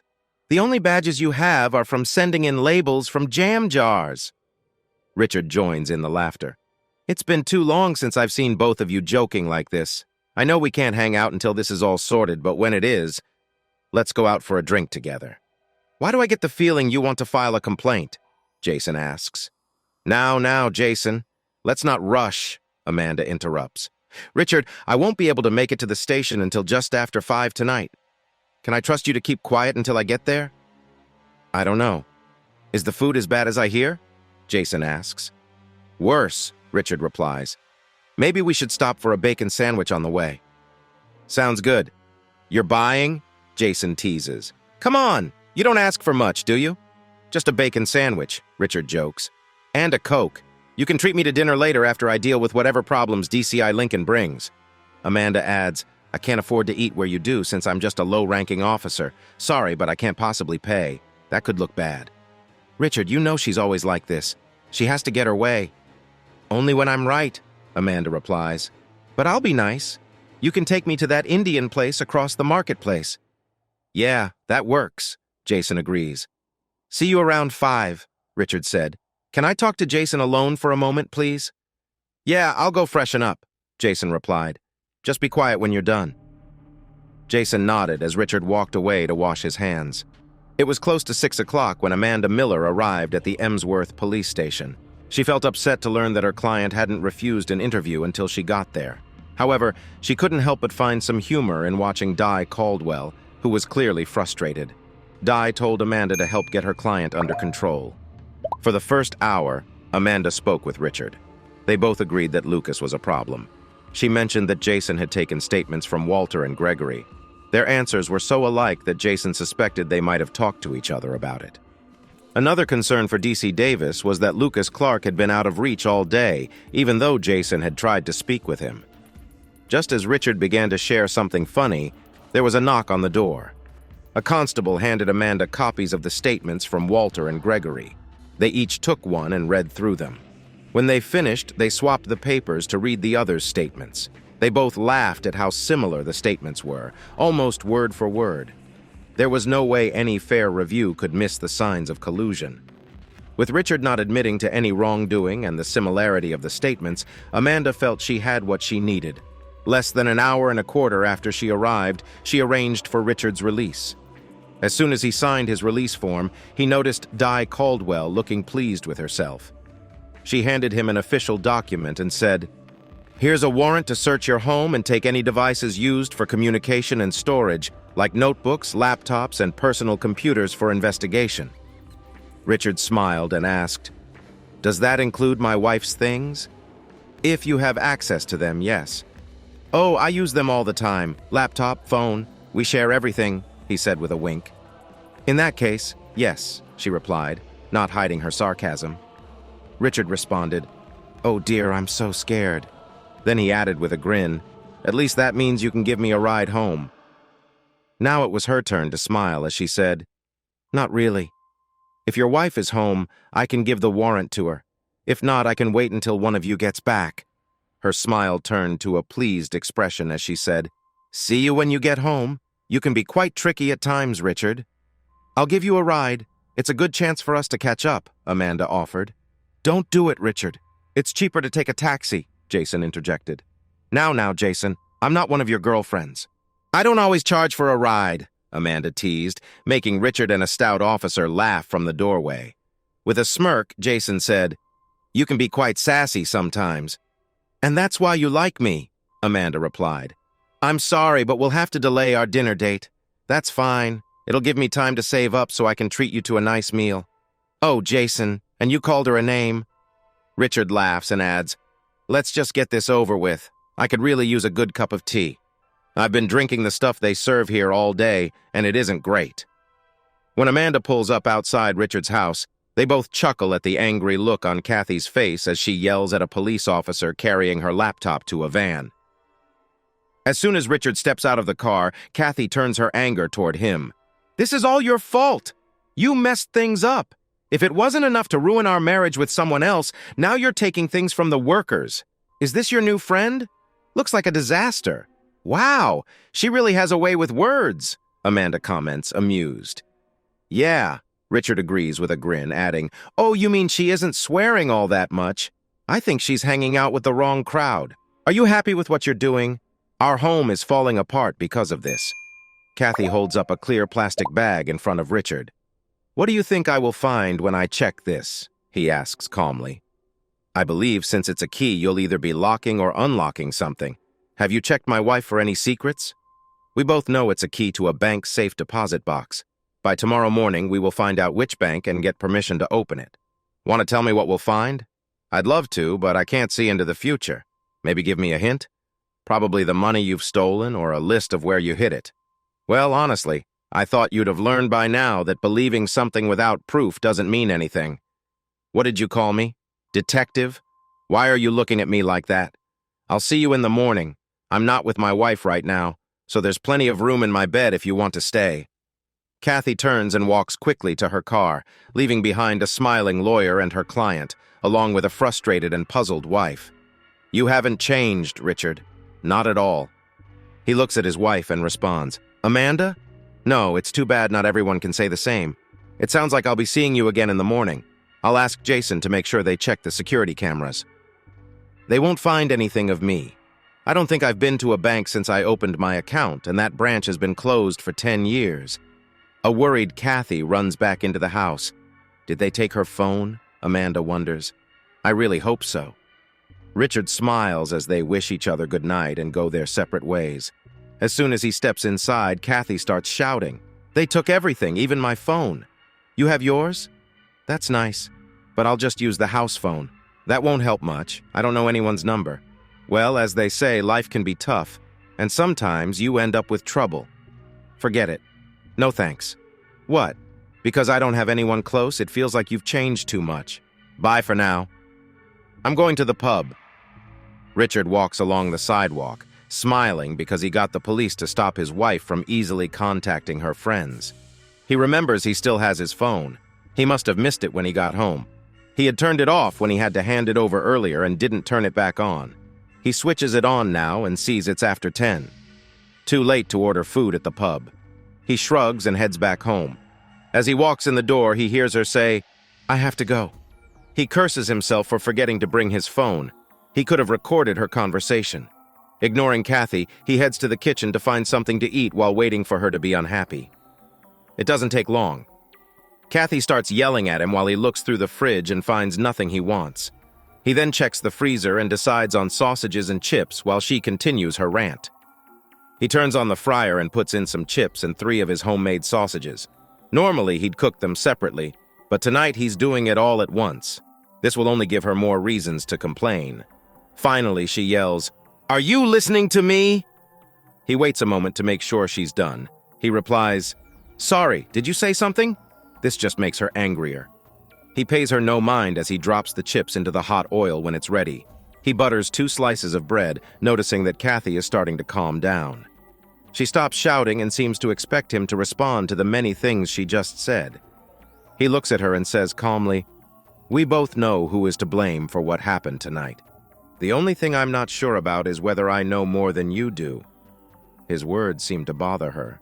He checks on his food and thinks about suggesting that she could get a better outcome by admitting her part in this. Only one of the 4 feels sorry for what they're doing, and he truly believes that Lucas Clark deserves a chance at something good. He looks back at his wife. It seems like for the first time she is questioning why he isn't worried about what is happening around them. She wonders how he could say something so bold and what could occur if their plans fail. He turns off the fryer and cleans it out. Then he takes his bread and butter to the table, sits down, and starts to eat. "What do you mean?" "What do you mean?" she asks. "What do I mean? You mentioned knowing things. Does that matter? Will it change anything? I don't think so." Her voice gets louder with anger. He thinks she may be using her anger to guard herself as she yells, "I don't know what you think you know, But I do know that if you apologize and give back the money you took, the Clarks will drop their charges against you. How nice of them. Maybe I should also return something else, like the crown jewels. What are you talking about? You've lost it. He wipes the grease off his plate with the last piece of bread and puts it by the sink. Here, you wash this. I'm too angry to be near water. I might do something stupid, he jokes. He smiles at her and says goodnight. As he walks out of the kitchen, he expects her to throw more insults or maybe even the plate at him. To his surprise, she stays quiet. He wakes up just after 7. Using his phone, he catches up on what his friends Gregory and Walter were planning while he was in jail yesterday. From the time on his phone, he sees that Gregory learned about his arrest before he and Jason arrived at the station for the formal charges. When Walter heard of the arrest, he seemed both quiet and nervous. Richard notices that Walter isn't really cut out for a life of crime. Gregory knows this too and tells Walter repeatedly to toughen up. Grow some courage, or if you say anything now, you'll be in big trouble. Remember, I won't take the blame for anything. He laughs. That last remark brings tears to Walter's eyes. Once he is alone, Richard freezes a video of Walter's sad face for a few moments before deciding what to do. He picks up his phone and calls an old friend. The phone rings for a minute before someone answers, sounding sleepy. What do you want at this crazy hour? I want to discuss my arrest yesterday. That's pointless. I'm off that case. Want a larger case involving real criminals, not just some made-up trouble? Go on. Fraud, blackmail, false accusations, there's probably more. Now the voice on the other end seems more interested. I'll need to check with Lincoln if you have proof. I have proof. I was going to ignore it, but too many people are hurt. This needs to stop, and soon. Amanda knows about this, right? Jason. Really? You know that what you say to a lawyer is private? Richard replied, slightly frustrated. I have the papers to show it. Even if I did, it would be for a good reason, not as a job choice. No, you've made yourself, Jason Davis. You laugh. Put the kettle on. I'll be there soon. Jason arrives in 28 minutes. He sees a cup on the table, picks it up, and drinks it all at once. Yuck! It's freezing! Yeah, I know, I'm making a new pot now. Do you want another? Sure. Black with 3 sugars, Jason said. Richard raises an eyebrow. Lincoln is coming over.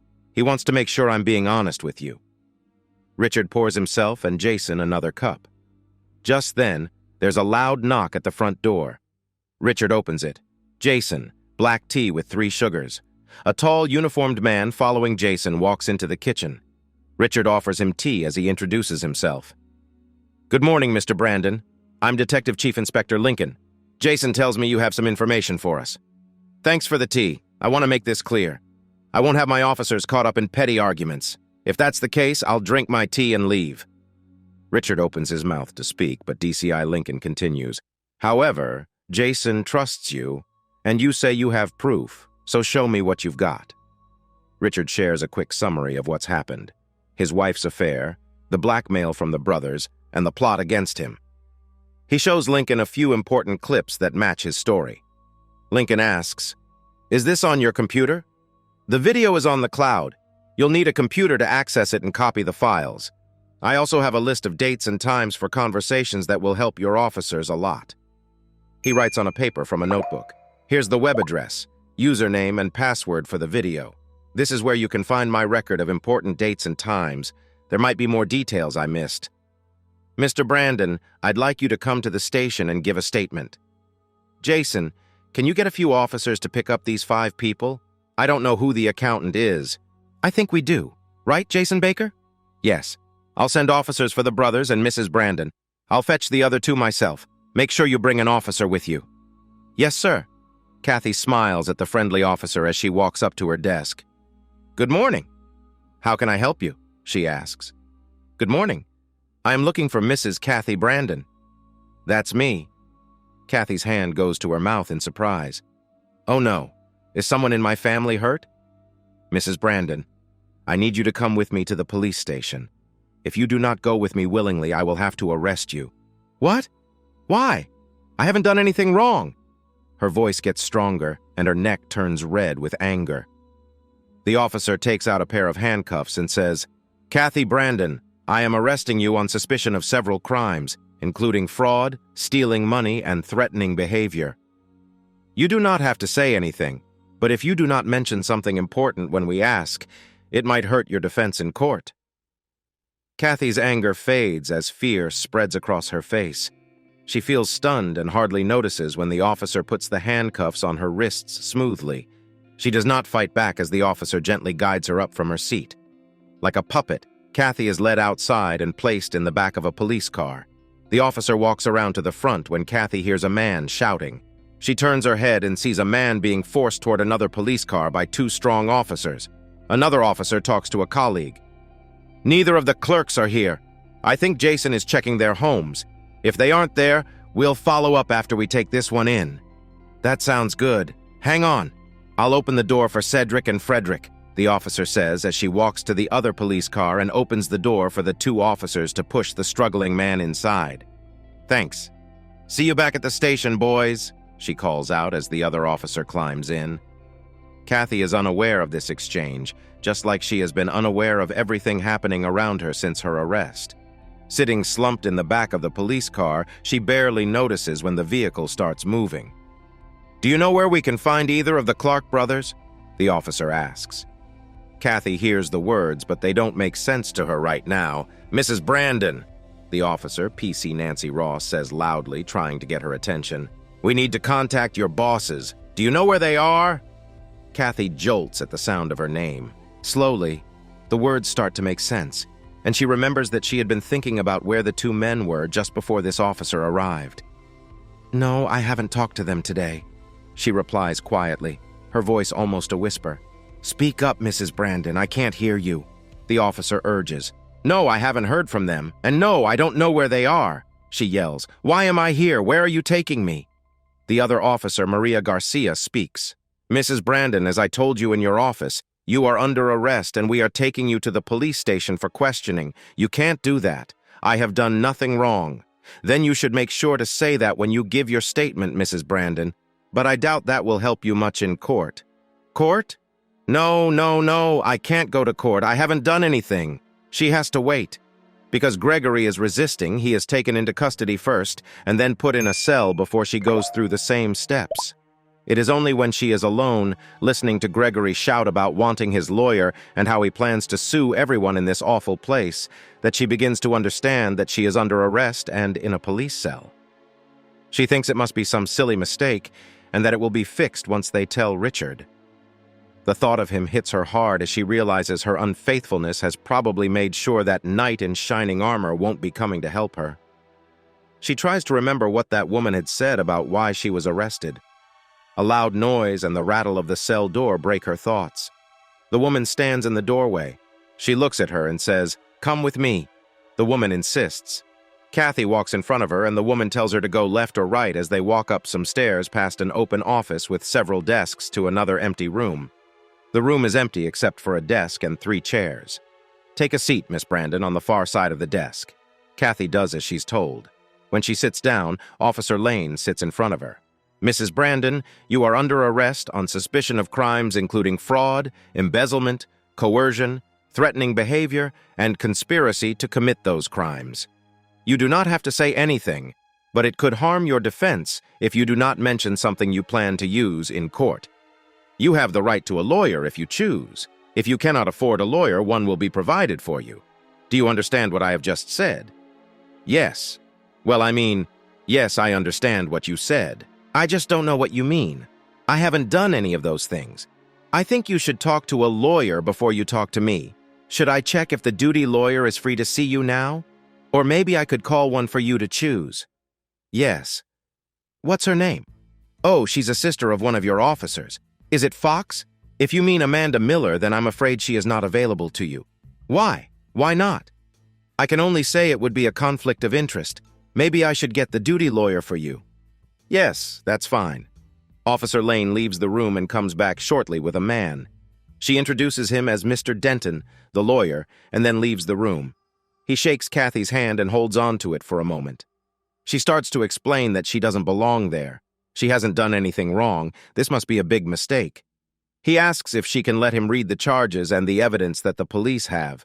She watches quietly as he reads, takes notes, and sometimes makes sounds of concern. After reading, he lets out a heavy sigh before he speaks. Mrs. Brandon, the police believe they have enough to charge you with most of the conspiracy charges, except for the one about embezzlement. That's absurd, she replies. Please let me explain before you respond. They claim to have several recordings of you talking with your co-conspirators, Mr. Gregory Smith and the Clark brothers. What recordings? That's impossible. There can't be any recordings. And if there are, they shouldn't be allowed, she insists. Mrs. Brandon, please let me finish, he says calmly. They are still reviewing and writing down what is on those tapes, so more information will come soon. Until I have those copies, we need to act as if these recordings exist and prepare a defense. She nods slowly, agreeing to this. He continues, I will ask you some questions, and I need you to answer truthfully. Everything you say will be just between us. However, I might suggest including certain things in your statement. Are you ready? Yes, she replies, her voice steady. Did you or did you not talk with Mr. Smith about ways to harm Mr. Room's reputation? He flips through his notes. And your husband? To damage your husband's reputation to give the Clark brothers a reason to fire him? No, that's not true. They say you made up a story about a supposed affair that led to him getting HIV. Is that correct? No, he told me that, she defends herself. Can you prove this? He asks. I don't think so, she admits. They have recordings of Mr. Smith telling Mr. Walter Clark about your husband's alleged actions. There is no evidence to show that you planned this with Mr. Smith. But if we assume your husband did share this with you, how would Mr. Smith know what happened in your home? I called him. I was upset. It appears both Clark brothers knew about this claim, and out of bias, fear, or lack of understanding, they quickly decided to let your husband go. Is that right? Yes, no, I don't know, she stammers. I haven't received the transcripts for the next accusation against you, but your husband's statement says that Mr. Smith, Walter Clark Smith, and you had several talks where you claimed that your husband had stolen about £50,000 to scare him into not taking action against wrongful firing. No, he really did steal it. Gregory showed me the proof. He had his accountant check the records and found out what happened. Tell me, Mrs. Brandon, before all this, did you think your husband could do something like this? No, I never thought he could do something so wrong. Mrs. Brandon, I believe the police are now looking into an account opened in the National Westminster Bank in Harlow under your husband's name. They are especially interested in a safety deposit box that might be opened with a key found in one of his jacket pockets. Did you know about this key before it was discovered during a search of your house? She looks scared and gasps, taking deep breaths. Gregory gave it to me. He said it was found in one of Richard's drawers. He thought it would be better if I put it in his jacket and didn't say anything. That's what I did. He sighs deeply.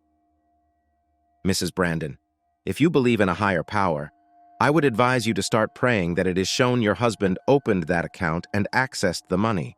But from what I see and what you have told me, I think that may not be true. She just stares at him, looking frightened and guilty. Mrs. Brandon, I don't mean to upset you, but I can only think one of two things. Either you are a clever person who has made 3 men act for you for some unknown reason, or you are making very poor choices. If it's the second one, my advice is to confess everything you know and hope the courts will be kind. He stands to leave, gathering his papers into his briefcase. At exactly 9:30, when the National Westminster Bank in Harlow opens, D. Caldwell walks in with a warrant to access all information on the account under Mr. Richard Brandon's name.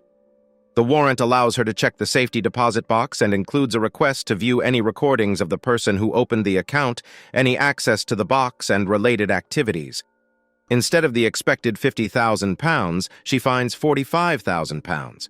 However, she learns the account was opened only 2 days before Walter Clark filed his complaint, and it was started with a cash sum of £5,000. That amount has not been changed or touched. The identification needed to open the account included an old driving license without a picture, bank statements, and utility bills that had his name and address. The security camera footage shows that the man who opened the account is not the one she spoke to. It wasn't Richard Brandon. She sends the important video files and a short summary of what she found to the police and to DCI Lincoln. Usually, someone of his position wouldn't take statements, but DCI Lincoln is speaking with Richard Brandon when the email arrives. Lincoln asks Richard if he knows who the man in the picture is. Richard confidently responds that it's Walter Clark, and he wonders why Walter would do this. Lincoln replies that they will ask Walter that question when they find him. He thinks Jason should be back with Walter soon, but that isn't true. Jason Davis has already been to Walter's house. There, he finds no cars and an empty home. As he walks around, a neighbor approaches him and asks, "What are you doing here?"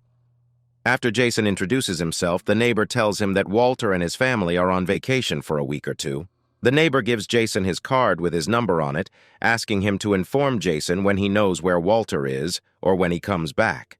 Lucas's house also seems empty. However, Lucas's Mercedes is parked in the yard. Both the front door and the car are locked. Just like at Walter's house, Jason starts looking through the windows. He sees nothing unusual at the front and has to climb over a tall gate to check the back of the house. He finds nothing out of the ordinary. A side door is locked, so he continues his search. Peering through large patio doors, he is about to move on to the next window when he notices 2 shoes inside. Although a sofa covers part of his view, he can tell that there are feet still in them. He gets his phone and dials 999 for an ambulance. As he rushes to the side door, he accidentally breaks a small piece of glass. After unlocking the door and entering the house, a terrible smell hits him. A mix of whiskey, vomit, and waste, growing stronger as he looks for the source of the shoes. As he expected, the shoes are on the feet of a man Jason believes is Lucas Clark. Quickly, Jason rushes to the man on the floor and checks for a pulse.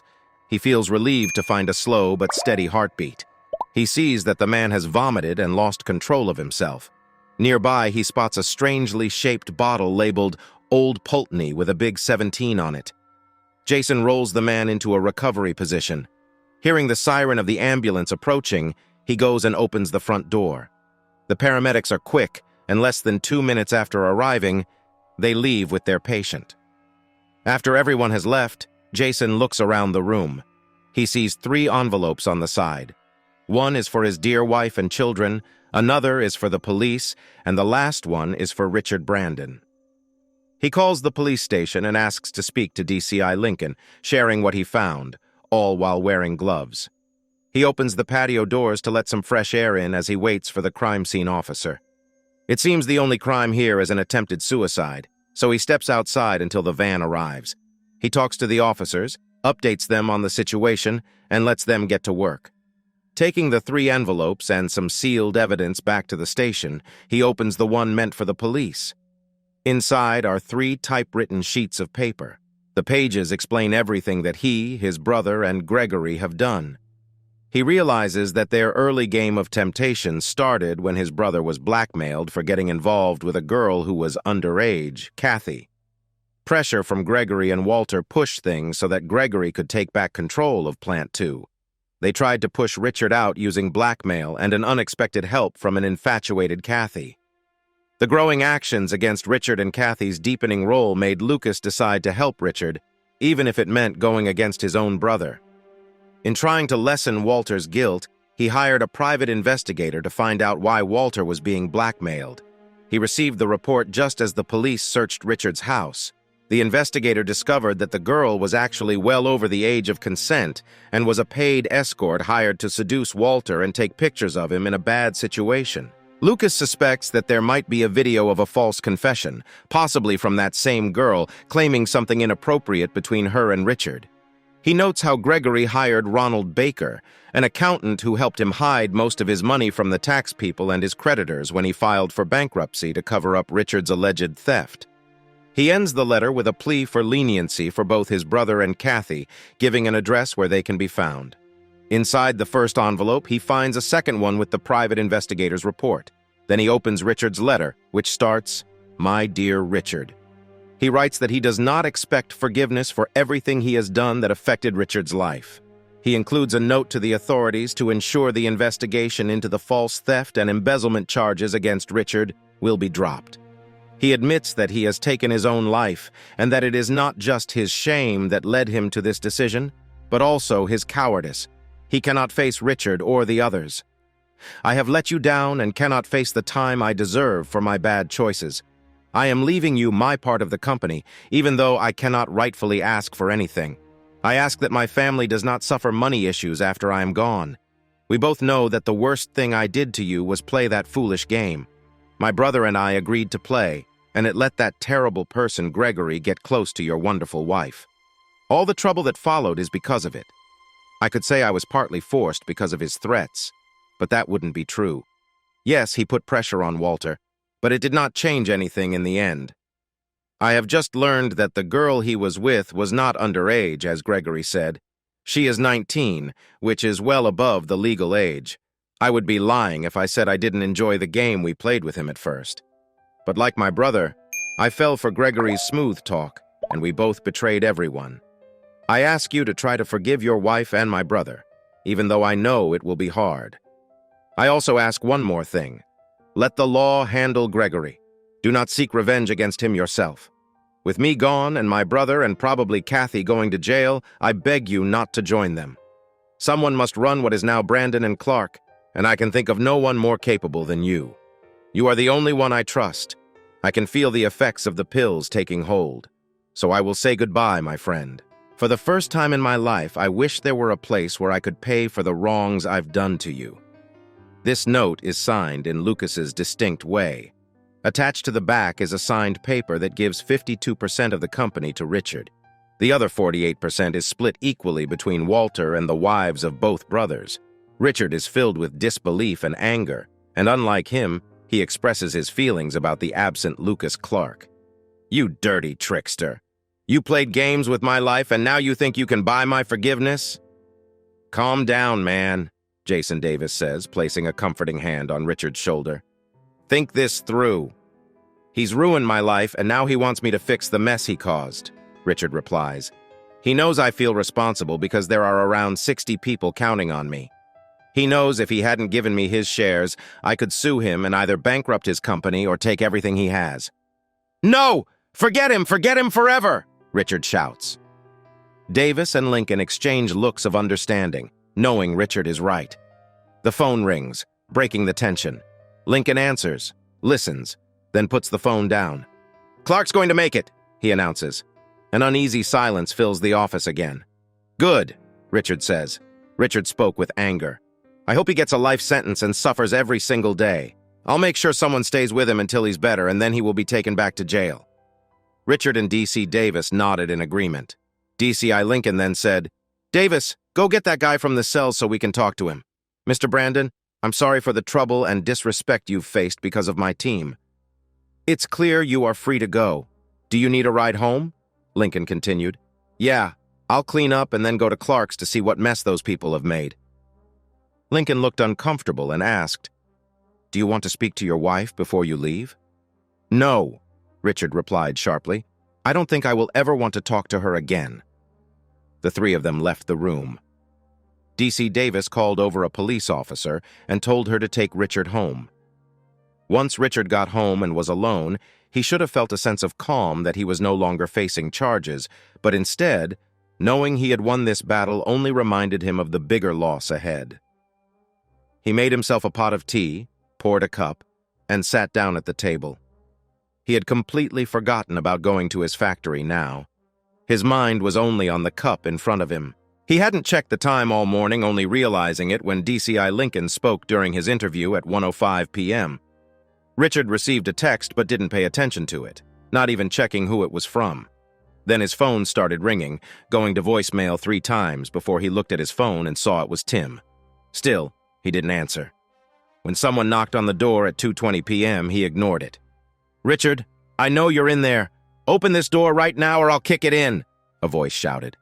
Richard finally opened the door, and as soon as it was unlocked, Tim pushed his way in. What's going on? I called your friend Jason and he told me you were home. Why didn't you tell me things were falling apart? Richard couldn't answer. Seeing this, Tim pulled him into a hug. Tim wanted to say something comforting, but nothing came to mind that wouldn't hurt his friend more. Finally, he suggested, Come on, let's go to the kitchen. I'll make us some tea. Richard didn't say a word, but he let Tim lead him into the kitchen and sat in his chair. Tim pours out the old tea and quickly makes a new pot as the kettle heats up. Once it's steaming, he leaves it to brew. He turns to his friend and asks, "Have you talked to her?" Tim waits for an answer, but Richard stays quiet. So Tim pours 2 mugs of tea. Without looking at his friend, he says firmly, "Come on, are you really going to just sit there and feel sorry for yourself while that jerk ruins the rest of your life? Or will you just say, 'Enough is enough'? Come on, Richard, you can do better than this." Tim watches Richard closely. After what seems like a long moment, Richard reaches for his mug, but then hesitates. Finally, he takes a sip. Tim, unable to stay silent, says, "Finally." Richard looks at him and forces a smile, saying, "You still make terrible tea." "Welcome back, buddy. So what about him?" Richard knows Tim isn't really talking about the tea. He pulls out a letter from Lucas Clark and hands it to Tim. Tim reads through it a couple of times before asking, "So, did he take the easy way out?" "No, Jason found him first. He's in the hospital now, but they've arrested him." "Good. He deserves it." Tim checks the letter again and says, "But if he had gone, you would be set for life. Do you think that would make everything better? You would be living off the money, I mean. That's not right." Whoa, I didn't mean that," Tim quickly adds. "Honestly, I don't think he sees it that way either. Come on, buddy. This is his way of trying to make things right." "You think some money can fix everything?" "Tim, it doesn't go that deep. He's just trying to clear his own mind and run away from what he did." "Yeah, you're right about that. But you know as well as I do, he was the only one of those guys who felt any guilt about what they did." Tim says firmly, "And he's also right about you. You are a good person, and you've taken on more than your share of the blame. He knows this." Tim can see Richard is deep in thought. Finally, Richard says, "Yeah, you're right about that group, but tell me, how am I supposed to face this with all the stuff that happened?" "I don't know, man. Maybe you should talk to her." "Why? She cheated and wanted to get me locked up. How could she do that to someone she claimed to love?" "Think about it, Richard. You definitely gave her reasons to be angry." Richard looks surprised by Tim's words. Then a smile spreads across his face. "Yeah, I forgot about that, didn't I?" Tim smiles back. "All right, I'll go clean up and change. Then I'll go talk to her. Does that sound good to you?" "Thanks for that, buddy. You're starting to annoy me a bit." "No problem. Maybe. You know I'm not like that. What a pity. I was hoping to get some help from you." Tim gives Richard a wave of his fingers as he walks off to the bathroom. Later, Cathy is taken from her cell and brought back to the same room where she had talked before. She feels shocked and scared when she sees Richard sitting there. His eyes look as cold as her favorite soda. He waits for her at the desk. She hears a key turning in the lock as Richard says, "We need to talk." No, let me out of here. I don't want to talk to you." "Why not? You should say something after working with that guy to hurt me." "I only did what you were doing," she says with a smirk. "Except the guy I was with didn't put me in danger. We made up after Tim told me about you and him." "What do you mean? You and that guy were so obvious that you didn't even try to hide it. Not even in front of an important visitor. You're making things up. I never spoke to him. I only saw him once at our wedding." "A shady guy, right? I didn't know him until he stopped me for trying to get too close to you." I said, "Do you know Timothy Wilson?" "Yes, that's him. After he told me about you two acting like you were in love, we pretended to be a couple." "You don't have anything wrong with you?" "Nope. Not unless I got it from you." "So everything I did to get back at you was based on a lie I created to keep you from being with that jerk? I only got involved with him because you were with that girl." "That isn't true either. I think he made that up, and I know he got the others involved." "Did you know he was not only talking to them about you, but also showing them pictures and videos?" "Richard, I'm sorry. I didn't think you would, but he brought me a letter from her. He even said he would set up a meeting between us." "What? How could you?" "Remember when I said I didn't know who knew more about what was happening to me? Now I do. It was me." She looks at him, shocked. "Tim, I could listen to every microphone it was linked to. I could hear and record everything. I barely left before you were with someone else at my desk." She looks down, feeling embarrassed. He stands and says, "I doubt I will want to talk to you again. If I do, I'll reach out. If not, don't ever contact me again." He walks to the door and knocks twice. Soon after, he hears the key turn, and he opens the door. He looks back at her one last time and says, "Forget you." She quickly looks up at the closing door and whispers, "I'm sorry, Richard. I should have believed in you." After looking into Smith and Baker, the police found many reasons to charge them with more crimes. Walter got 7 years in prison. Lucas and Cathy each received 5 years. Baker got 10 years, 3 of which were for trying to blame Richard, and 7 for other crimes. Gregory Smith was sentenced to 12 years for the wrongdoing he and Baker did while he owned Parsons Plastic and other 5, including tricking the Inland Revenue. All his money was found and taken away. After paying off his debts to others and the Inland Revenue, the remaining money was split evenly between Richard and the government. Richard had one of the fastest divorces since Henry VIII. His former wife received Walter's shares in the company. Cathy tried to complicate things during the divorce, saying that Richard had told her about an affair and that he was HIV positive, but she had no proof. On the other hand, Amanda Miller showed the court how Richard had been wronged. In the end, all 3 divorce cases concluded with each person receiving everything they were entitled to. Richard and his ex-wife are now discussing a buyout offer from another plastic company. Thanks for listening to One Infidelity Hit. If you liked what you heard, don't forget to hit that subscribe button and drop us a like.